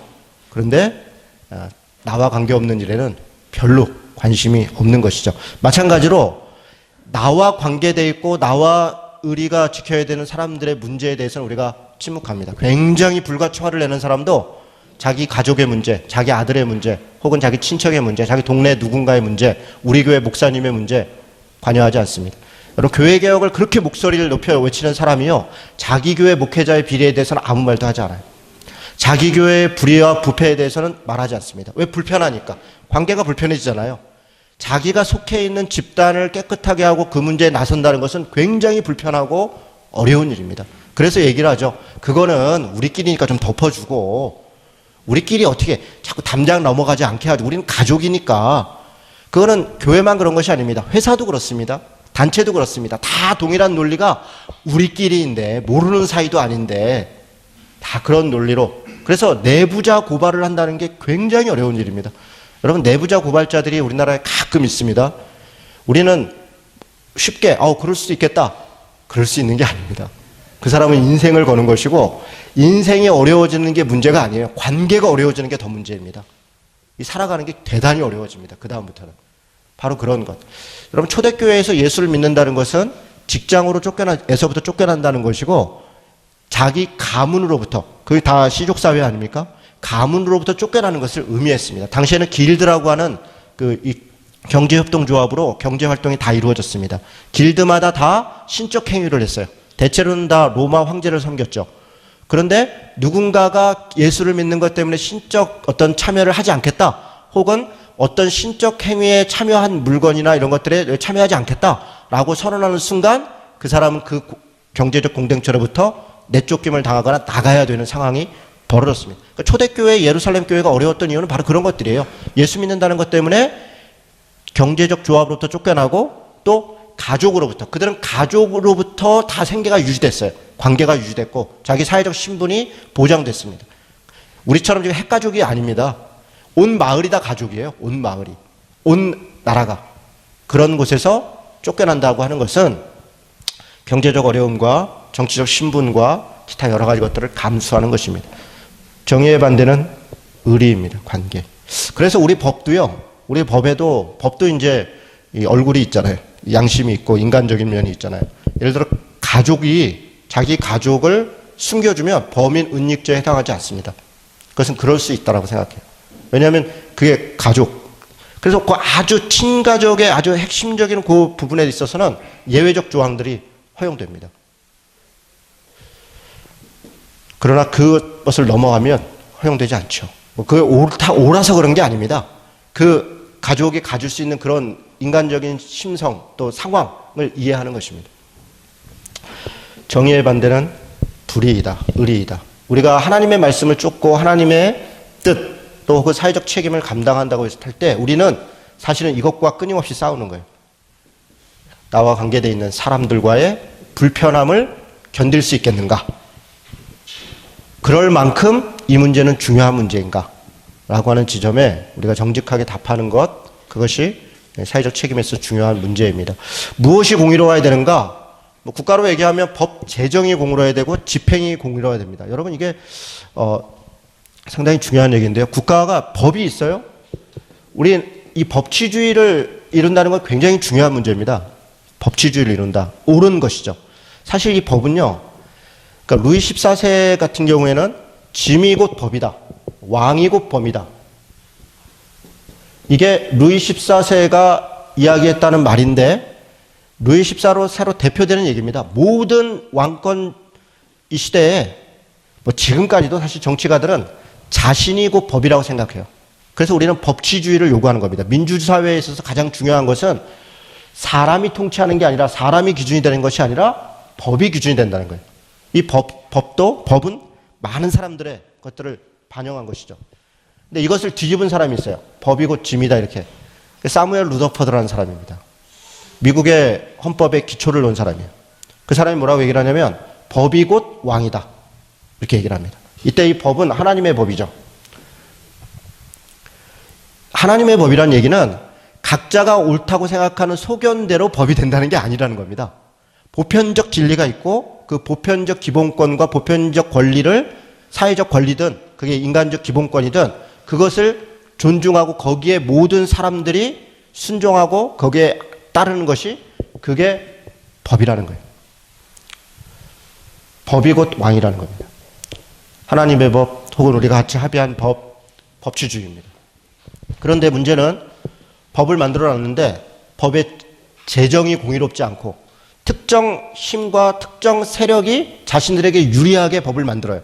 여러분 모든 사람들은 자기의 권리를 주장하려고 합니다. 자기의 권리를 보호하려고 그 법을 만들려고 노력하는 게 당연합니다. 여러분 영등포에 롯데백화점이 있는데요. 그 앞에 예전에는 이 포장마차들이 굉장히 많았어요. 지금은 많이 없어졌어요. 원래 그 사람들은 롯데백화점이 거기에 역사 있을 때 롯데백화점이 들어오기 전부터 그 영등포 역사만 있을 때 그 앞에서부터 장사를 하던 사람들이에요. 그 사람들은 20년 됐고 30년 됐습니다. 물론 공유지였죠. 아무 문제 없었습니다. 다 그렇게 살았습니다. 어느 날 롯데백화점이 거기를 땅을 샀어요. 그리고 역사에 계약을 하고 롯데백화점을 들어오고 그 앞에까지 롯데백화점 그 땅입니다. 그 도로 바로 앞에까지. 그랬더니 여긴 사유지니까 나가라 이렇게 요구를 했습니다. 롯데백화점이 자기 사유지니까 나가라고 요구하는 것은 틀린 것이냐? 틀리지 않습니다. 맞습니다. 그런데 그 앞에서 노점을 하고 있는 분들은 아니 우리가 원래 여기서 하던 곳이라고 원래 하던 곳이에요. 그리고 계속 있었는데 어느 날 국가가 그 땅을 롯데에게 팔고 그리고 자기들 삶의 터를 나가라고 하는데 물론 그 말도 일리가 있지만 이분들도 자기 생존권이 있는 거고 살아온 삶의 터전이 있는 거잖아요. 그리고 버팁니다. 버티는 것도 옳습니다. 틀리지 않아요. 두 개의 권리가 충돌하는 거죠. 롯데백화점의 권리와 포장마차를 하고 있는 사람들의 권리가 충돌합니다. 누가 잘못한 게 당연히 양쪽은 다 주장하는 겁니다. 이걸 조종하는 게 정치입니다. 정치는 이걸 조종해야 돼요. 그래서 만약에 롯데백화점에 법적으로는 그게 맞으니까 이들을 나가게 하려고 그러면 삶의 대책을 만들어줘야 되는 게 또 정치의 역할입니다.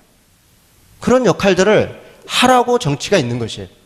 권리가 충돌하고 그와 관련된 법을 제정하고 하는 것들, 이런 것이 법입니다. 그런데 법을 만들 때 롯데로부터 돈을 받고 공부를 하고 지원을 받고 한 사람이 국회의원이 되고 그런 사람이 정치가가 되고 그런 사람들이 다수를 점유하고 있으면 가난하고 소외된 사람들의 권리는 무시될 가능성이 높습니다. 누구를 위한 법을 어떻게 만드는가 대단히 중요합니다.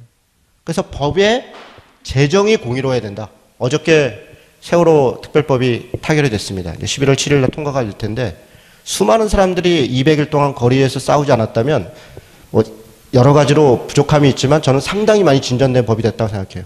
세월호 유가족들에게 위원장 추천 권한을 준 겁니다. 그 조사위원회에.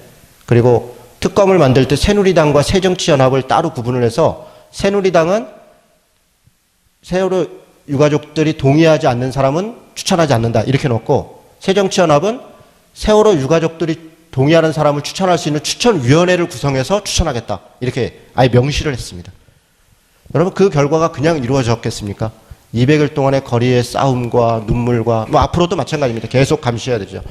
법의 제정은 우리가 생각하는 것처럼 그렇게 공의롭게 되지 않습니다. 물론 집행도 마찬가지입니다. 법의 제정과 집행, 또 벌과 상, 분배, 이런 것들이 정의로워지는 것, 그게 정의입니다. 조금 더 나가겠습니다. 여러분, 정의에 대해서 이야기할 때 정의를 설명하기 참 어려워요. 정의를 설명하기 참 어렵습니다. 존 롤스의 정의로라는 책도 있고 마이클 쉘던의 정의란 무엇인가라는 책도 있고 기타, 아리스토텔레스 이후의 정의라고 하는 것은 철학자들에게 있어서 가장 중요한 사유의 주제입니다. 유럽과 미국식 철학이 조금씩 달라요. 미국은 실용주의적으로 접근하고 유럽은 관념론적으로 접근합니다. 약간씩 다르지만 다 똑같은 것은 뭐냐면 정의를 접근할 때 성장으로 접근하지 않는다는 거예요. 이건 다 똑같습니다. 왜냐하면 성장은 정의의 문제가 아니라 본능의 문제입니다. 모든 개인이나 집단은 다 성장하려고 하는 욕구를 가지고 있어요. 가만히 놔두면 성장하기 위해서 수단과 방법을 가리지 않는 게 모든 개인과 집단입니다. 아무 집단이나 아무도 나는 이런 대단한 철학자들이에요. 제가 지난번에 잠깐 얘기를 했죠. 노숙자 분들 중에 철학자들이 있다. 그냥 하루 한 끼만 먹어도 난 충분하게 쉼터 절대로 안 가는 분들이 있다. 그분들은 어떤 경지에 이른 분들입니다. 굉장한 소수예요. 대단히 많은 보통 사람들, 그리고 당연히 모든 사람들은 성장하려고 하고 모든 집단은 성장하려고 추구합니다. 그래서 성장 자체를 어떻게 성장할 것인가 라는 부분을 잘 논의하지 않아요. 거의 논의하지 않습니다. 그럼 뭘 논의하냐? 분배를 논의합니다. 어떻게 나눌 것인가? 이것이 정의에 있어서 가장 중요한 핵심입니다. 모든 철학자들의, 모든 정치가들의 정의에 관련된 글의 핵심은 어떻게 분배할 것인가? 그것이 정의에 있어서 핵심입니다. 몇 가지 중요한 그 역사가 있고 내용이 있습니다. 아리스토텔레스는 이렇게 얘기합니다. 아리스토텔레스가 가지고 있는 정의에 대한 인식이 사실은 뭐 공리주의니 시장주의니 이런 것들에 다 영향을 미칩니다. 제가 여기서 세세히 얘기할 수는 없겠습니다. 예를 들어 이런 겁니다. 여러분, 어떻게 나누어야 될까요? 아리스토텔레스는 이렇게 얘기합니다. 신분으로 나누어야 된다. 아리스토텔레스는 철인 정치를 주장했습니다. 대단히 똑똑한, 또 태어날 때부터 날 때부터 점지해진 어떤 사람들이 있다. 그 사람들이 통치하는 것이 옳다. 철인들이 있다는 것입니다. 신분이 있다는 거예요. 여러분, 이 신분제가 세계에서 폐지된 거는 얼마 안 됐어요. 우리나라도 불과 200년도 안 된 겁니다. 지금도 인도에는 카스트 제도가 있고 전 세계에 여전히 신분제가 존재합니다. 사람과 사람이 그레이드가 있다는 거예요. 구분이 있다는 겁니다. 신분을 나눕니다. 그럼 문제가 뭡니까? 신분제의 문제는 내가 선택하지 않았다는 거예요. 누구도 그 신분을 선택한 적이 없습니다. 눈 떠보니까 누구는 대기업 회장의 아들이고 눈 떠보니까 누구는 포장마차집 주인의 아들인 거예요. 그걸로 그 사람의 신분이 결정된다 그러면 불이한 것이죠. 이건 공평하지 않은 것입니다. 신분으로 나눈다는 것에 함정이 있습니다. 두 번째는 능력으로 나눈다는 겁니다. 능력으로. 실력이 있고 능력이 있는 사람은 더 많이, 그러니까 성취도겠죠. 성취도. 더 많이 번 사람은 더 많이 갖는다. 더 능력이 있는 사람은 더 많이 갖는다. 얼핏 들으면 맞는 것 같습니다.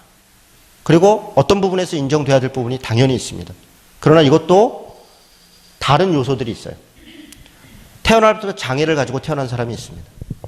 태어날 때부터 이미 IQ는 차이가 납니다. 제가 아무리 노력해도 노래를 조수미는 고사하고 우리 교회 심상욱보다도 당연히 못합니다. 제가 아무리 노력해도. 그거는 제가 가지고 있는 달란트입니다. 그런데 여기 계신 분들 중에 몇 분들은 아무리 노력해도 저보다 공을 잘 차기는 어려울 가능성이 있습니다. 그건 제가 어렸을 때부터 열심히 축구를 연습했냐 그런 게 아닙니다. 제가 가지고 있는 어떤 은사예요. 달란트예요. 저는 운동을 꽤 잘합니다. 이것저것 다 잘해요. 자기가 가지고 있는 달란트가 있어요. 이것은 날 때부터 주어진 것이에요. 자기가 노력해서 얻은 게 아닐 가능성이 없습니다. 물론 노력을 판매하는 것이 아닙니다. 그러나 날 때부터 가지고 있는 게 있다는 것. 능력, 성취, 어느 집안에 어떻게 태어나느냐에 따라서 성취도와 능력이 달라질 수 있습니다. 신분과 연결되어 있어요. 또 이렇게 얘기합니다. 사회적 기여도. 여러 가지가 있는데 그냥 간단하게 얘기하면 이런 겁니다. 사회적 기여도. 사회에 많이 기여하고 많이 공헌한 사람들. 쉽게 얘기해서 아리스토텔레스는 그런 사람을 철인이라고 그랬습니다. 철인. 대단히 이타적이고 대단히 공공적이고 또 많은 것을 기여하는 사람이 더 많이 가져야 된다. 일리가 있습니다. 그러나 이것 또한 신분과 능력처럼 무엇을 가지고 있느냐, 어떻게 태어났느냐에 따라서 달라질 수 있습니다. 여러분 생각해 보십시오. 어떤 사람이 자기 아버지가 땅을 물려줬어요. 그냥 시골의 밭이었습니다. 자기는 시골에서 농사질 마음이 없어요. 그래서 그냥 놔뒀어요. 그러냐 농사하는 분들한테 이렇게 맡겨가지고 쌀이나 좀 얻어먹고 이렇게 하면서 그냥 맡겨놨습니다. 그런데 어느 날 그 마을이 뉴타운으로 지정이 됐어요. 그리고 거기에 밭 중앙에 지하철이 들어오고 옆으로 고속도로가 딱 뚫리기 시작했습니다. 가만히 있는데 땅값이 몇백 배가 됐습니다. 이 사람은 갑자기 부자가 됐어요. 사회적으로 기여를 했죠. 자기 땅을 사회에 공헌을 한 것입니다. 그래서 그 사회적 기여가 높은 땅이기 때문에 더 많은 가치를 받아야 된다라는 말이 맞을 수 있어요. 그런데 지나치죠. 그 땅만이 아니라 사실은 거기에 도로가 나고 지하철이 생기기 위해서는 또 다른 많은 땅들과 많은 사람들의 공헌이 포함되어 있는 것이 거기만이 아니라 세세히 설명하지 않아도 의미를 이해하리라 봅니다. 이렇게 신분과 능력과 사회적 기여도로 나누는 것에 대해서 계속적인 문제 제기를 합니다. 이게 아리스토텔레스식의 이야기고 여기서 발전돼서 자유주의, 공유주의, 시장주의 이런 것들이 계속 생산됩니다. 여기에 반론을 제기한 가장 중요한 철학자가 있어요. 그 사람이 롤즈입니다. 존 롤스. 여러분, 존 롤스는 미국계 철학자인데 그러니까 유럽과 미국의 차이가 뭐냐면 유럽은 맨날 관념적으로 얘기해. 실질적으로 적용되지 않고 늘 머릿속으로 생각만 하는 거예요. 미국은 실제 적용되지 않으면 얘기도 안 해요. 실용주의입니다. 그런데 존 롤스는 어떻게 했냐면 실용적인 이야기를 관념적으로 설명을 해요. 그래서 많은 사람들로부터 철학을, 정의를 가장 정확하게 정리한 사람으로 정리가 됩니다. 존 롤스는 이렇게 얘기하는 겁니다. 제가 한두 가지만 설명하겠습니다. 자, 베일의 법칙이라는 게 있어요. 베일의 법칙. A라는 사람과 B라는 사람이 농구를 합니다. A라는 사람이 제안을 해요. B한테. 내가 너한테 질 때마다 한 골. 네가 한 골 넣을 때마다 내가 너한테 10만 원을 주겠다. 네가 넣을 때마다 10만 원을 준다. 너는 내가 넣을 때마다 내가 한 골만 넣어도, 그러니까 너가 넣을 때마다 나는 너한테 10만 원을 줄 텐데 계속 준다. 10만 원이 아니라 좀 더 하죠. 1억을 주겠다. 한 골에 1억을 주겠다 너한테. 한 골에. 너는 내가 한 골 넣을 때, 한 골이 아니라 10골 넣을 때 나한테 100만 원만 줘라. 너는 한 골만 넣어도 1억을 주겠다. 골 넣을 때마다. 자, 이 B라는 사람이 이 제안에 응하겠습니까? 여러분이랑 어떻게 했어요? 제가 여러분한테 농구를 하자고 해요. 여러분 한 골만 넣어도 내가 1억을 주고 한 골 넣을 때마다 제가 한 골만 넣어도 그냥 100만 원만 주면 돼요. 뭐 어쩌다가 한 골 못 넣겠습니까? 가능할 것 같지 않아요? 그런데 상대가 누군지 알고 할 때는 이걸 해요. 베일의 법칙은 여기다가 베일을 가리는 거예요. 커튼을 친 겁니다. 상대가 누군지 몰라요. 커튼을 열어보니까 여기 마이클 조던이 있어요. 하겠습니까? 안 하죠? 한 골 넣을 가능성이 없는 겁니다. 1억은 고사하고 안 합니다. 상대가 누군지를 알고 있을 때는 우리는 이것이 불공평하다는 걸, 조던하고 이 사람하고 하는 계약을 하는 걸 우리는 다 불공평하다고 보죠. 그럼에도 불구하고 혹시나 하는 마음과 혹은 뭐 법으로 강제되면 안 할 수 없는 상황 때문에 할 수밖에 없는 이런 상황들이 벌어져요. 그런데 커튼을 쳐놓았을 때는 이 사람은 어떻게 되냐면 어떤 결정을 하냐면 A도 그렇고 B도 그렇고 C도 그렇고 자기에게 가장 손해가 안 나는 것을 선택해요. 자기가 가장 약자가 됐을 때, 상대가 누군지 모르니까 가장 약자일 때 가능한 걸 선택합니다. 그게 베일의 법칙입니다. 제도를 만드는데 내가 그 제도의 시혜자 중에 가장 약자다 생각하고 제도를 만들면 제도를 어떻게 만들겠습니까? 모든 사람에게 공평하게 가도록 최대한 그렇게 제도를 만들지 않겠어요? 그런데 돈이 가장 많은 사람이 제도를 만들어. 자기는 그 사람이 될 가능성이 1%도 없어. 그런데 그 사람이 제도를 만들어. 그러면 그 사람한테 유익이 되는 제도를 만들겠습니까? 아니죠. 누가 어떻게 제도를 만들 것인가? 베일의 법칙. 그래서 이렇게 얘기한 겁니다. 최소 수요자가 최대의 만족을 얻는 혜택을 받을 수 있도록 법을 만들어야 된다. 차등의 법칙이 있다. 존 롤스가 만든 개념들입니다. 모든 사람은 다 똑같이 기계적 공평으로 하는 것이 아니라 우리가 얘기했던 그런 거, 미슈파트를 얘기할 때 얘기했죠. 편들다는 개념이 있다 그랬죠. 더 약하고 더 힘이 없는 사람들한테는 더 줘야 된다 라고 하는 개념들을 논리적으로 정리한 사람이 존 롤스예요. 그 존 롤스의 개념이 사회복지에 적용되기 시작합니다. 예전에는 사회복지는 시혜였어요. 존 롤스 이전에는. 그냥 불쌍하니까 밥 한 끼 준다. 이런 개념이었어요. 존 롤스 이후에는 그런 권리가 됐습니다. 그 사람의 권리다. 너도 이 상황이 될 수 있다. 라고 하는 전제가 생겼어요. 내가 그 상황이 됐을 때 최소한 인간이 밥을 굶고 죽어서는 안 되는 거 아니냐. 최소한 인간이 추워서 죽어서는 안 되는 거 아니냐. 의식주, 교육 이런 기본적인 것들에 대해서는 보장이 돼야 되는 거 아니냐. 요즘 문화적 보장까지 점점 넓혀져 가고 있어요. 인간으로서 최소한의 것은 예를 들어서 어떤 사람이 10만 원짜리 밥을 먹는다. 오케이. 당신 돈 많으니까 하루에 10만 원짜리 밥 먹어. 오케이. 그러나 어떤 사람이 하루 1,000원짜리 밥을 못 먹어서 굶어 죽어서는 안 되지 않느냐. 최소한 한 끼, 두 끼, 세 끼. 만약에 최소한의 생활이 하루에 10,000원이라면 10,000원은 그냥 줘야 된다. 라고 얘기해요. 10,000원은 그 사람한테 그냥 줘야 된다. 그 사람은 그 10,000원의 권리를 이미 인간이기 때문에 가지고 있다. 이런 논리가 성립되는 거예요. 뭐 이런 식의 이야기들이 존 롤스의 개념. 마이클 셀던은 이런저런 정의를 정리하면 사실은 아리스토텔레스를 다시 돌아가는데 공동체적 윤리죠. 공동체적 정의. 근데 마이클 셀던의 정의는 이 미국 사람인데 유럽식으로만 얘기를 끝난 거예요. 실용성이 전혀 없어요. 마이클 셀던 얘기는. 뭐라고 얘기하는 거냐면 같이 의논해보자. 의논해봐서 옳은 게 옳은 거다. 이런 얘기예요. 마이클 셀던의 얘기는. 근데 의논을 누가 합니까? 안 하지. 마이클 셀던은 항상 공동체적 정의를 얘기하는데 대단히 관념적인 얘기로 끝나요. 그래서 쉘던의 이 주장은 거의 법제화될 가능성이 거의 없습니다. 근데 존 롤스는 좀 다릅니다.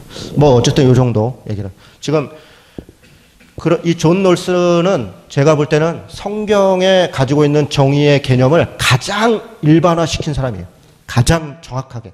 제가 비전을 얘기할 때 이 스티븐 코비가 이 리더십과 관련돼서 성경적 가치를 가장 일반화시킨 리더십이 원칙 중심의 리더십이라는 스티븐 코비의 리더십이라고 제가 소개를 드린 적이 있습니다. 정의와 관련돼서는 존 롤스가 가장 성경적 가치를 구현해낸 현재까지는 그렇게 저는 인식하고 많은 철학자들, 신학자들도 다 지금 그렇게 거의 대부분 동의합니다. 그래서 기회가 되면 여러분 존 롤스의 정의론을 읽어보시면 상당히 도움이 될 겁니다.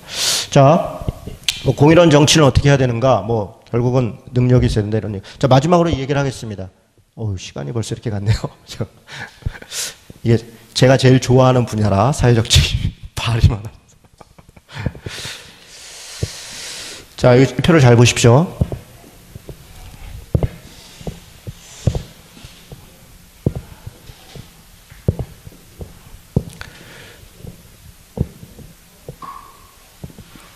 우리가 이제 기독교의 정치 사회적 책임을 얘기할 때 어디까지 가능하냐? 이게 항상 문제예요. 교회는, 목사는, 기독교인은, 기독교 단체는 도대체 어디까지 가능하냐? 이 한계를 정하는 게 늘 우리 안의 딜레마입니다. 이 표는 제가 만든 겁니다. 기독교인 개인이 있어요. 개인. 그리스도인. 한 사람 한 사람. 목사를 놓는 것은 개인보다 뛰어나서가 아닙니다. 목사라고 하는 직임이 가지고 있는 특수성이 있어요. 일정하게 교회를 대표하는 것도 있고요. 이진호 목사가 밖에 나가서 아무리 개인이 했다 그래도 더한공동체교회 담임 목사인 이상 더한공동체교회가 함께 언급되지 않을 수가 없습니다. 그런 어떤 책임감이 있는 거예요. 그런데 여기 뭐 김지욱 형제가 밖에 나가서 참여한, 쟤는 더한공동체교회 김지욱 이렇게 생각하지 않습니다. 김지욱은 협동조합 꿈으로의 무슨 김지욱 이럴 수도 있고 누구 집 아부들의 김지욱 이렇게 될 수도 있는 거예요. 더한공동체교회에 속해 있지만 더한공동체교회를 대표하거나 거기에 더한공동체교회로 이렇게 되지 않습니다. 그런데 목사는 다르죠. 목사는 그 교회의 대표성을 일정하게 가지고 있죠. 그래서 그 책임을 인식해야 된다는 거예요. 그래서 목사 별도로 둬야 됩니다. 그 다음에 단체. 이건 기독교 단체죠. 기독교 이름을 쓴 단체. 뭐 기독교 윤리 실천 운동이 됐든 교회개혁 실천 연대가 됐든, 그러니까 일반 시민 단체가 아니라 기독교적 가치를 가지고 기독교적 성경적 가치를 구현하겠다라고 이야기하는 어떤 단체. 기독교 단체입니다. 그 다음에 교회. 여기도 기독교인이고 여기도 기독교인이고 여기도 기독교인들로 구성됐고 여기도 기독교인으로 구성됐지만 단체와 교회는 엄연히 다릅니다. 교회는 공교회성이 있는 것이고 그리스도의 몸, 물론 이것도 넓게 보면 우주적 교회 이론이죠. 그러나 단체와 교회는 다릅니다. 다르다는 거 이해되시죠?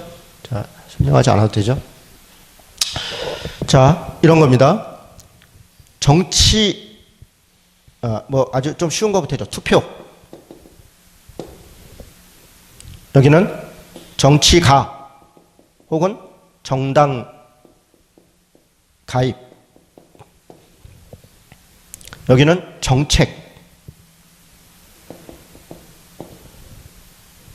여기는 정치인을 지지하거나 어떤 정당의 지지. 뭐 또 그 외에도 여러 가지가 있을 수 있겠습니다. 대표적으로 이 정도만 얘기를 해보죠. 투표. 그리스도인의 투표? 당연히 할 수 있습니다. 목사도 당연히 투표를 해야 돼요. 투표할 때 자기의 정치적 성향에 따라 하는 것 당연합니다. 당연히. 단체. 투표와 관련된 투표 참여 운동 당연히 할 수 있어요. 교회 당연히 투표 참여 운동 할 수 있습니다. 왜냐하면 모든 사람들의 권리이죠. 그 권리를 당연히 행해야 된다. 이 땅의 시민으로서 당연히 할 수 있습니다. 정치가, 그리스도인이 정치가가 될 수 있는가? 정당에 가입될 수 있는가? 당연하죠. 그리스도인 개인은 정당에 가입할 수 있습니다. 제가 아는 후배는 지금 새누리당의 국회의원이고 제가 아는 또 하나의 후배는 새정치민주연합의 청년위원장입니다. 다 같은 단체에서 있었던 후배들이고 있습니다. 뭐 그럴 수 있다고 생각해요. 물론 그 중에 제가 더 좋아하는 친구와 별로 안 좋아하는 친구가 있지만 뭐 그건 또 제 성향이죠. 정치가와 정당 가입할 둘 다 좋은 그리스도인이에요. 둘 다 좋은 그리스도인입니다. 제가 볼 때 별로 불편해서 그렇지 제가 볼 때 그 친구 그리스도인으로서 아주 좋은 친구입니다. 목사는 정치가가 될 수 있는가? 정당 가입할 수 있는가? 저는 없다고 생각합니다. 목사는 정치가나 정당 가입을 하려면 담임 목사직을, 그러니까 목사 개인은 될 수 있지만 담임 목사는 안 된다고. 담임 목사직을 그만둬야 된다.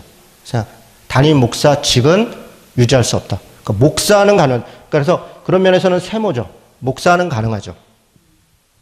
목사는 가능합니다. 담임 목사는 안 됩니다. 그런데 우리 한국교회가 얼마나 코미디 같은 일을 벌였냐면 정교 분리를 그렇게 외치던 사람들이 정당을 만들었어요. 담임 목사들이. 담임 목사직도 안 내려놓고. 그러면서 공정한 선거 이렇게 얘기하면 그게 웃기는 얘기 아닙니까? 전혀 말도 안 되는 거죠. 어떤 목사가 자기가 정당에 가입한 상태에서 설교 중에 공정한 투표를 하자, 공명한 선거를 하자 얘기한들 그건 공정성에 보장받을 수가 없습니다. 그 사람은 이미 정당인이기 때문에. 그래서 목사라고 하는 권위를 가지고는 담임 목사 할 수 없다. 그러나 어떤 목사가 담임 목사가 아닐 수 있죠. 기관 목사일 수도 있고 뭐 한 경우에는 가능하다고 봅니다. 단체. 어떤 단체가 특정 정치가나 정당을 지지하거나 할 수 있는가? 일단 정당에 가입하면 단체는 정당 산하가 되는 거예요. 그러니까 시민단체가 특정 정당에 가입하거나 하는 것은 어리석은 겁니다. 그런데 어떤 정치인이나 정당을 지지할 수 있는가? 저는 뭐 반반이라고 보는데 시민단체가 중립을 놓치는 것은 객관성을 상실하는 거예요. 그러니까 자기 정파성이 그대로 드러나는 것이 저는 그렇게 바람직한 것 같지는 않아요. 그런 정도로 이야기를 하죠. 교회가 뭐 정당 가입이나 정치가 뭐 당연히 안 되는 거죠. 교회는 단체인데 교회에서 특정 정당 가입을 운동을 한다던가 특정 정치가를 지지하는 운동을 한다던가 안 됩니다. 교회에서는 특정 정당이나 특정 정치인을 지지하거나 해서는 안 된다. 물론 굉장히 나쁜 사람을 나쁘다고 얘기할 수는 있어요. 나쁜 사람이니까. 그건 객관적 증거가 있어야 되고 공감이 있어야 되겠죠. 정책. 뭐 당연히. 여기도 뭐 당연히. 그러니까 그리스도인 개인은 자유에 제한이 없습니다. 그리스도 개인은 뭐든지 할 수 있어요. 단 성경적 가치의 옳은가에 대한 스스로의 답변이 필요하겠죠. 목사. 정책에 대해서 옳고 그름을 얘기할 수 있는가? 저는 할 수 있다고 생각합니다. 왜냐하면 목사는 성경적 가치를 설교하고 가르치는 사람인데 특정 정책이 성경적 가치를 가지고 있는가 없는가를 판단할 수 없다라는 것은 말이 되지 않는다. 그것이 세계관이거든요. 일종의. 시대를 관찰하는 것인데 목사는 할 수 있다고 생각해요. 단체? 뭐 당연히 할 수 있죠. 교회가 특정 정책을 지지하거나 반대할 수 있는가? 그렇습니다. 교회는 특정 정책을 지지하거나 반대할 수 있어요. 물론 공적인 논의 과정이나 이런 것들이 필요하겠죠. 목사는 정치인이나 정당을 지지할 수 있는가? 사안에 따라 좀 다를 것 같아요. 정책에 연루된 거라면 사안에 따라 다를 수 있을 것 같아요. 단체는 아까 말씀드렸고요. 교회는 안 돼요. 이렇게 인식이 됩니다.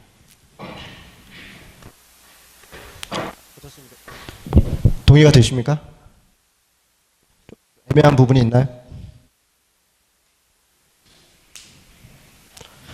나중에 요거 가지고 한번 우리 교회에서 사랑방 모임에서 한번 대화를 한번 하죠. 이렇게.